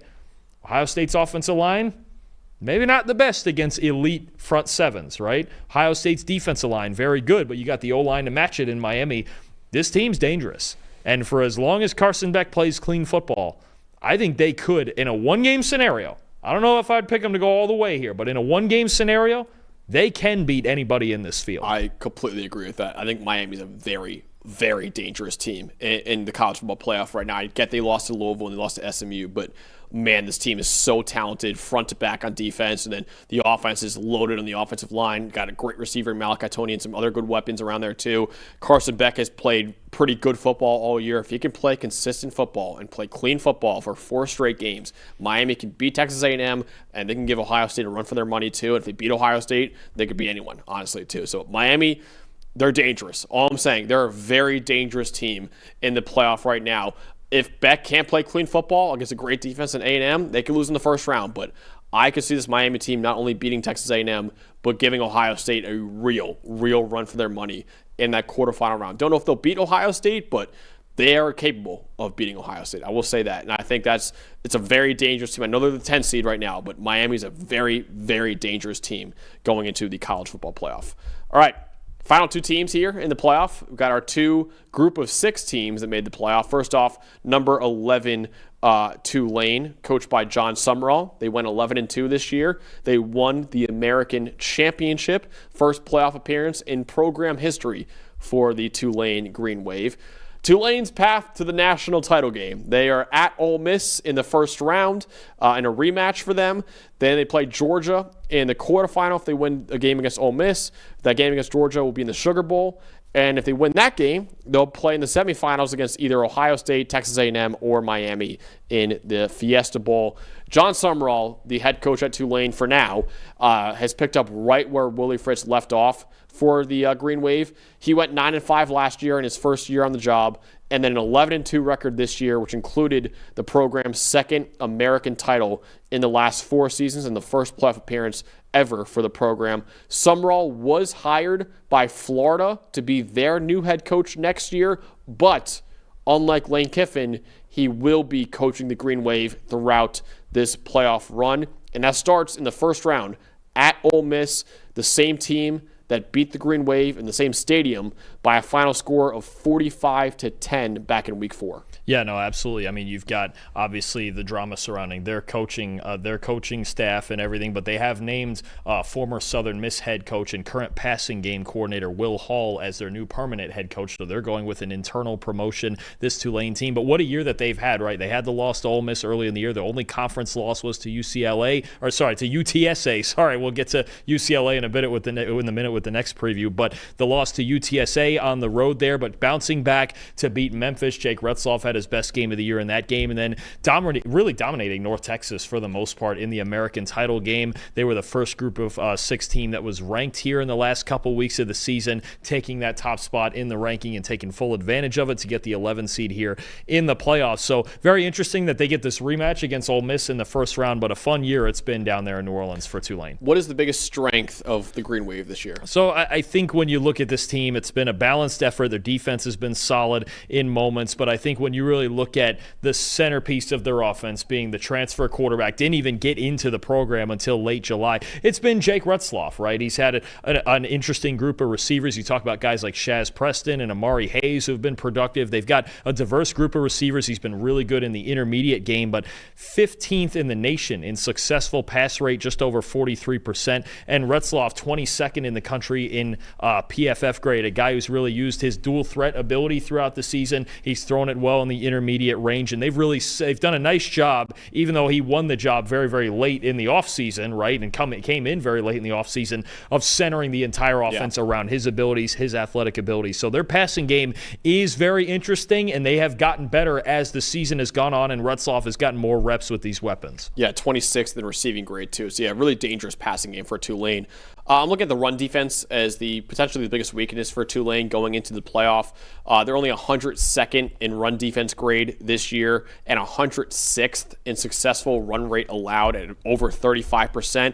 And the team they're playing, in the first round of the playoff in Ole Miss, when they played Ole Miss back in week 4, Tulane allowed 241 rushing yards with an average of almost 6 yards per carry, too. And I can promise you right now, Pete Golding and Charlie Weiss Jr., the offensive coordinator at Ole Miss, they're going to rely on Kawan Lacey against this Tulane defense too. So that run defense has to play a lot better in the first round against Ole Miss. Yeah, they've got to figure it out. I think they caught a little bit of a break against North Texas in the American title game when Caleb Hawkins left that game early with injury. But it's been inconsistent, right? And teams that have been able to have balance against Tulane. I even go back to a heavy rushing team. A game they barely won against Army. They had to win last second against Army, and that's a team obviously that runs the football more than anybody. So you're talking about a Tulane team that is going to have to play better in the front seven if they're going to take down Lacey and make Ole Miss one-dimensional. Let's talk more about Jake Retzloff, Dalton, a guy that arrived in New Orleans in late July after having to leave BYU. What should we know about him going into the playoff? And I think something with Retzloff that's been intriguing this year is almost the step down in competition, right, from the Big 12 at BYU to the American at Tulane. It seems like the coach, for me, from what I've watched this guy, from what we saw last year and into this year, it seems like the coaches told him, hey, you're in the American now. Guess what? you're one of the best athletes on the field, right? Whereas in the Big 12, he might have been a good athlete. He could run a little bit, right? I'm not saying he wasn't a good athlete, but down at this American level in the group of 6, hey, man, you could take this game over with your athleticism. How about this for a stat, Max? 16 rushing touchdowns this year for Jake Retzlaff, most among all FBS quarterbacks, right? His legs, to me, it started out with that in the first half of the year, the bootleg game, the design run game, his ability to scramble and create explosive runs has been a real problem for opposing defenses all year, right? And when you talk about him getting under center, being able to run things in 12 personnel with 2 tight ends on the field, getting in the bootleg, getting this guy outside the pocket's been dangerous. And then I think he's gotten better as a passer as the year has gone on, and he's got more chemistry with these receivers, especially in that intermediate 10 to 19 yard range. In the intermediate range, Max, about a 91.6 passing grade, 10th best in the country. So you talk about Tulane, they don't often get over the top when it comes to their passing game deep downfield, although against Memphis they did, and Retzlaff played his best game of the year. But to me, intermediate passing, bootleg play action, and Retzlaff's athleticism have really been the keys to his season. Yeah, I want to shout out one of his star offensive linemen in Shaderhurst, the offensive guard for Tulane. He was actually named to our all group of 6 team, which is available right now on PFF.com, because he has been, I would argue, the best left guard in the group of 6 this year. 81 PFF grade as a redshirt junior, is 6th among all guards in the country, and he's one of 3 guards in America with 80-plus grades as a pass blocker and as a run blocker, has not surrendered a sack or a hit all season long, and has only allowed 6 pressures all year on 411 pass blocking. I'm sure, Jake Retzlaff is very grateful to have a pass blocker as good as Hurst is for that Tulane offensive line. He's also been a great run blocker for the Green Wave this year, too. Absolutely. Key piece on that offensive line, and you saw it even, you mentioned the run blocking. They were so good in the run game, especially getting off tackle and working east and west in the run game against North Texas. That really keyed them to a win on offense, and they're very good in the trenches on the defensive side. They got a really good player in their interior defender, Santana Hopper, the Appalachian State transfer. 3rd straight season so far with at least an 80 pass rush grade. He was outstanding at App State. He's done it again with the step up here to Tulane. 39 pressures this year is the 2nd most among all defensive tackles in the country. Solid run defender, a little bit undersized at 265 pounds, plays a little bit off the edge, a little bit inside, but he's just a versatile, high motor player that is a problem as an interior rusher. Trinidad Chambliss and this Ole Miss offense is they're going to need to be aware of Santana Hopper on the inside, one of the best interior pass rushers in the country. Yeah, absolutely. Yeah, 2nd in the country in pressures, like you said, 3rd in the country in pass rush win rate, too. He's been an outstanding pass rusher. A little bit worse as a run defender this year, but he's remained one of the best pass rushers at D tackle in college football. Dalton, bottom line for Tulane, I guess for the 2 group of 6 teams, is how realistic are their chances of pulling off an upset in the first round? For Tulane, they play, of course, Ole Miss in the first round. The big thing they're going to need, and the problem in games the problem games for them on defense, for the most part, to me, has been when the game is really sped up on them, right? I think when teams get into high tempo and they start to really use their passing attacks, when you talk about, okay, play clock's got 20 seconds left, but they're running to play, right? You think about Duke's passing game and the way that they played against them. Ole Miss, obviously, 45-10 victory, and Chambliss was outstanding in that game. And I think about the loss to UTSA, right? And even the way that they play, they started to show some cracks in the second half against North Texas. When teams really start to pick up the tempo and attack this defense in the passing game, that's the biggest problem. So Tulane's secondary is going to have to keep them in this game if they can force some turnovers, which has been a theme in a lot of their big wins this year. Think about that win over North Texas. Think about, remember their week 1 win over Preston Stone and Northwestern, forcing, I think it was 4 interceptions they had in that game. I want to say the secondary at times has been outstanding this year, and at other times when teams have gone up tempo, really that's when they've started to struggle. The biggest thing you can do to prevent that from happening is that very first play of the drive and disallowing that first down of the drive. That's how you slow teams down when they're trying to play up tempo like that. I expect Ole Miss to come out with their foot on the gas. If Tulane can find a way to slow down the pace of the game and then offensively really control it with the run game, then you talk about them having a shot to win this game at Ole Miss and further. Yeah, they need their defense to step up right now. The defense is only 79th in EP play and 89th in defensive grade this year too. They got to step up and play a lot better in run defense and make Trinidad Chambliss beat them as a passer, who is, of course, capable of doing that as a passer too, but you cannot get run all over by Kawan Lacey and even Chambliss too on the ground like they were in their last game too. Don't know if it would be as bad of a 35-point loss that they suffered in week 4, but it is an uphill climb for Tulane in this one, obviously. But they are capable of pulling off some magic, especially against an Ole Miss team, Dalton, that is not with Lane Kiffin right now. And a brand new head coach at Ole Miss. You've got a new head coach with no Kiffin. You have Summerall, who is coaching in this game. It is a rematch, so you get to at least go back, and even in a 45-10 loss, you get to go back and see the things that you can fix. And let's face it, Tulane's got nothing to lose here, right? Yep. Summerall's got nothing to lose here. It's not like he's getting fired. He's going to Florida anyway, right? So you're talking about a team that's going to play with a chip on their shoulder, as they have done, as Jake Retzloff has done all season, and I expect them to go out there and compete hard, man. And if their defense can keep them in it, then you're talking about a good football team that can cause you some problems. Yeah, that Jake Retzloff and the passing attack can keep Tulane in this game against Ole Miss, but we'll see if the defense can keep it in this game too. All right, next up, we got James Madison, the final team in the college football playoff, the number 12 seed, the James Madison Dukes, coached by Bob Chesney. They went 12-1. This year, they won the Sun Belt Championship as well. James Madison's path to the national title game. They are at Oregon in the first round. If they win that game, they'll play Texas Tech in the quarterfinal in the Orange Bowl. If they win that game, they'll move on to the semifinals to take on either Indiana, Oklahoma, or Alabama. That would be in the Peach Bowl. And listen, Curt Cignetti, of course, left James Madison a couple years ago for Indiana. They have still been, though, outstanding under Bob Chesney. The Dukes have been a 12-1 record this year, their best record since joining the FBS in 2022, even better than anything that Curt Cignetti did at James Madison. That also included James Madison's first Sun Belt Championship.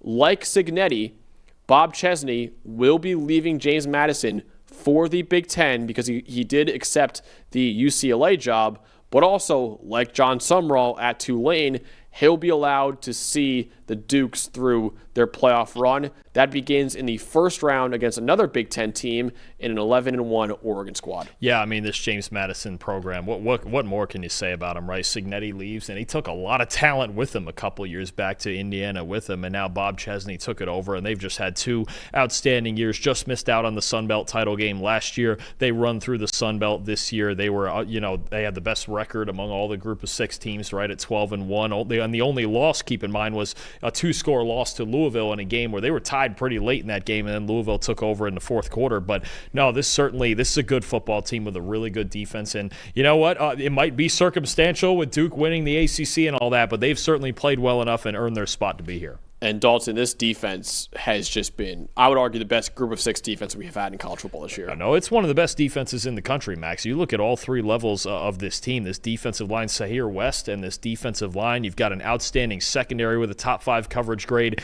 in the country. You've got Trent Hendrick at linebacker. They are really good at all 3 levels. How about top 10 in run defense grade, pass rush grade, and coverage grade?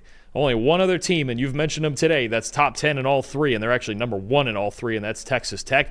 That's how much this James Madison defense has been dominating. You saw it even in a game where they were struggling offensively in the Sun Belt title game against Troy. Their defense dominated, especially their defensive line. So don't expect their defense to just go out to Eugene and roll over. This is a really good unit at all 3 levels. Yeah, 25% successful play rate allowed, second best in the country, too. So, yeah, James Madison's defense has been really, really good this year. We'll see how it is against Oregon and that elite offense they have too.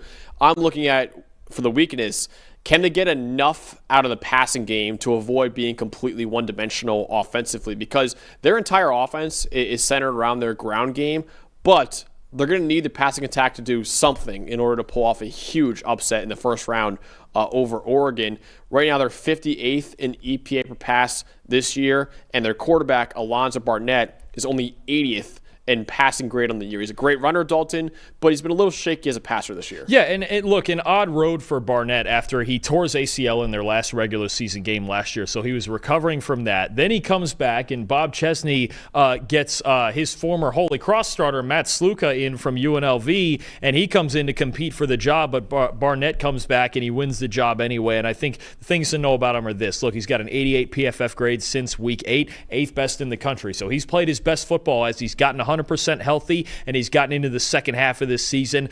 He's a really darn good athlete, a dangerous runner. You talk about Wayne Knight in this running game. You're going to talk about their star tailback, Wayne Knight, in a second. But Barnett and the option threat and the scrambling threat that he adds on the ground is big time. And then when it does come to making big plays in the passing game, too, guys like Landon Ellis and Braden Wisłowski, talking about big plays down the middle of the field. They want to reel linebackers and safeties into the run game, and they want to throw it over their heads between the numbers. That's where Barnett makes his big plays. So if you allow this James Madison team to get in the rhythm of their run game, Barnett can really hurt you with big plays. He can hurt you in the option game, and he can hurt you throwing down the middle of the field. Fun matchup there you have with Dylan Thieneman in this first round and those Oregon safeties against Barnett and his ability to hurt you down the middle. Yeah, I'm looking at, of course, I mentioned before how the entire offense is centered around the ground game, and, well, it's because Wayne Knight is a great running back for James Madison, too. 1,258 rushing yards for the junior so far this year. That's 10th among all running backs in the country. He averages 6.7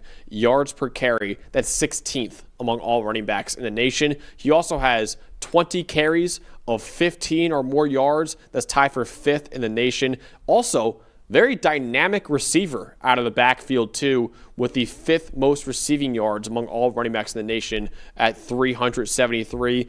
He's got good speed out there. He can obviously hit home runs when James Madison needs him to. He has been the center of the Duke's offense this year. No, absolutely. Knight really is the engine now, and he's emerged because we came into the year thinking maybe it would be George Pettaway as the feature back here with James Madison, but Knight has emerged, especially down the stretch this season. Huge game in the Sun Belt title game he had against Troy, just outstanding. But no, I mean, those two guys in the backfield, Knight and Barnett, really need to guide this offense. They need to be able to run the football if they want to win games in this playoff. A lot of people saying James Madison's Twitter can beat anyone in the playoff. That's true. Have you seen all that? They're this incredible, week, man. They're wow. incredible. They're one of the best fan bases in the country. Their social team is on it this week, man. They have just been on it lately going into this game. Someone posted like a slow-mo video that Oregon had of Dante Moore, like a beautiful touchdown pass, and like, damn, Oregon looks slow out here. If this is going to look like in the game, like, we're going to kill them, man. Oh yeah, they are fully embracing. They're fully embracing just their role in all of this. I love it. Sure. But man, but seriously, they're dangerous though. Their run game and their defense especially. Go back and watch the way they played Louisville. That game was tied at 14 very late in that game. Producer Quinn back there was pretty nervous about it for a while, and you know, this team, their defense can keep them in it. Absolutely. It's just a matter of can they get enough balance on offense. Who is the star defender that you want to talk about for that defense? There's so many of them, but we'll talk about the leader, the middle linebacker, Trent Hedrick, the 10th highest graded linebacker in college football, 89.9 run defense grade. He's got 3 pass breakups in coverage, and a top 10 most valuable linebacker in college football, according to PFF's wins above average metric. Look, they got a great defensive line. There's a great secondary behind them, but Trent Hedrick in the middle of it, their highest graded player, as the leader of their defense, he's been getting it done in all facets all season. Been a fantastic season for him. Definitely. All right, Dalton. Again, like Tulane, how real are James Madison's chances of pulling off a colossal upset in the first round over Oregon? This is all about their defense, right? And they say defense travels in those road games, right? And they do from, by all accounts, and they played a really good game against a Power 4 team in Louisville and a good offense in that earlier this year despite the loss. Their defensive line, I think, has a really fun task against Oregon's offensive line that leads the nation in pass blocking grade, right? If they can compete on the defensive line and then just prevent those explosive plays, and they've done a great job of it all year. The secondary has just been outstanding as well. They have an outstanding group of corners, and they play a whole lot of man coverage. Certainly curious to see if they're going to do that. They run man coverage at one of the highest rates in the country. So if their defense keeps them in it and they can play their style of football on offense and just not get caught in too many obvious passing situations. That's really the problem for them, is can they avoid 3rd and 7, 3rd and 8? Can they avoid the drop back game? Much better when Barnett can get into play action and the run game is keeping them on schedule. But their defense is dangerous. If you take them lightly, if you don't take this James Madison defense seriously, they can stay in football games, right? And their defense, even in games where their offense has struggled a bit, right? You think about that, again, the Louisville game, or you think about the Sun Belt title game against Troy. Their offense was struggling early in that game. Defense kept them in it, made big plays, who were really good in the trenches. So they've got a shot if they can slow the game down and they can get early stops. Yeah, they have not allowed 30 points in any game this year, including the Louisville game when they gave up 28 points in their loss to Louisville. And I mentioned before in the Oregon preview, for Oregon, I mentioned before how their run defense has been kind of an issue for them this year. James Madison's got a pretty good run game too. So I'm not saying they're going to beat Oregon, but I am saying Oregon's got to treat this game seriously. You can't just overlook them and say, okay, how are we going to beat Texas Tech in the next round? You got to treat them seriously because James Madison's a very dangerous team in the out of the group of 6 right now with a great defense and a really good run game too. If they can get anything out of Barnett as a passer against an elite Oregon secondary, that will increase their chances of having an upset over Oregon too. But again, Oregon cannot take this team lightly going into the playoff right now because James Madison, I know they're making jokes on Twitter right now and acting like they're going to get blown out by Oregon, but I'm just saying right now they're dangerous. And I know Oregon's a great team, and I do expect Oregon to win the game and probably by multiple scores. But do not take them lightly. Do not overlook them for Texas Tech because James Madison is a dangerous team in this playoff. Even down to the 12th team, man. That's what jumps out to me. There are so many good defenses here in this field. That's really what jumps out at me the most, all the way down to James Madison. You're sitting there like they've got 3 layers of this defense that are really good. You've got Miami at 10, Alabama, and then the top 5 defenses maybe in the country in the first 5 spots. It's really, you're going to see some defensive wars, I'm telling you, in this playoff field. Man, Walt in the chat talking some smack to us, Dalton, saying, I'm sure these 2 guys from PFF don't know Raiders' Ted Hendricks. We know Ted Hendricks. Yeah. Ted Hendricks Award, by the way. Yeah. Best defensive end in the country. Yeah, why wouldn't we? Come on now. We just covered the award the other day. Come on, Walt. Yeah. We know exact trust it. Wow. Trent Hendricks is the linebacker for James Madison, but Ted Hendricks is a legend, obviously. Yeah. Absolutely. Yeah. Come on now, Walt. Come on. Don't think we're not ahead of these things. We got you. I know it's a tough year for the Raiders, but you don't got to take it out on us now. Easy now, all right? The draft is coming. We'll help you out with that. We got you. We got a mock draft next week, of course. Yeah. That kind of wraps up our show, though, for all the previews for every team in the college football playoff. Of course, no Sunday show this week. We're taking the Sunday off. We're not covering the Army-Navy game or the 2 bowl games are happening on Saturday, unfortunately. But on Tuesday, our next show will be our full preview show for all 4 first-round games in the college football playoff, a more in-depth preview than we've done all season long, too. So be very excited for that. That should be coming on Tuesday at 1 p.m. Eastern Time will be the first round of the college football playoff preview show. And also, we have a couple of videos coming out on the channel very soon, too, that go into a couple of those first-round games, a couple film breakdowns for a couple of these first-round games as well. But for our producers back there in Tyler, Quinn, and Eli, for Dalton, Wasserman, I'm Max Chadwick. Again, we'll see you guys next live on Tuesday at 1 p.m. Eastern Time with our full preview and predictions for the first round of the college football playoff.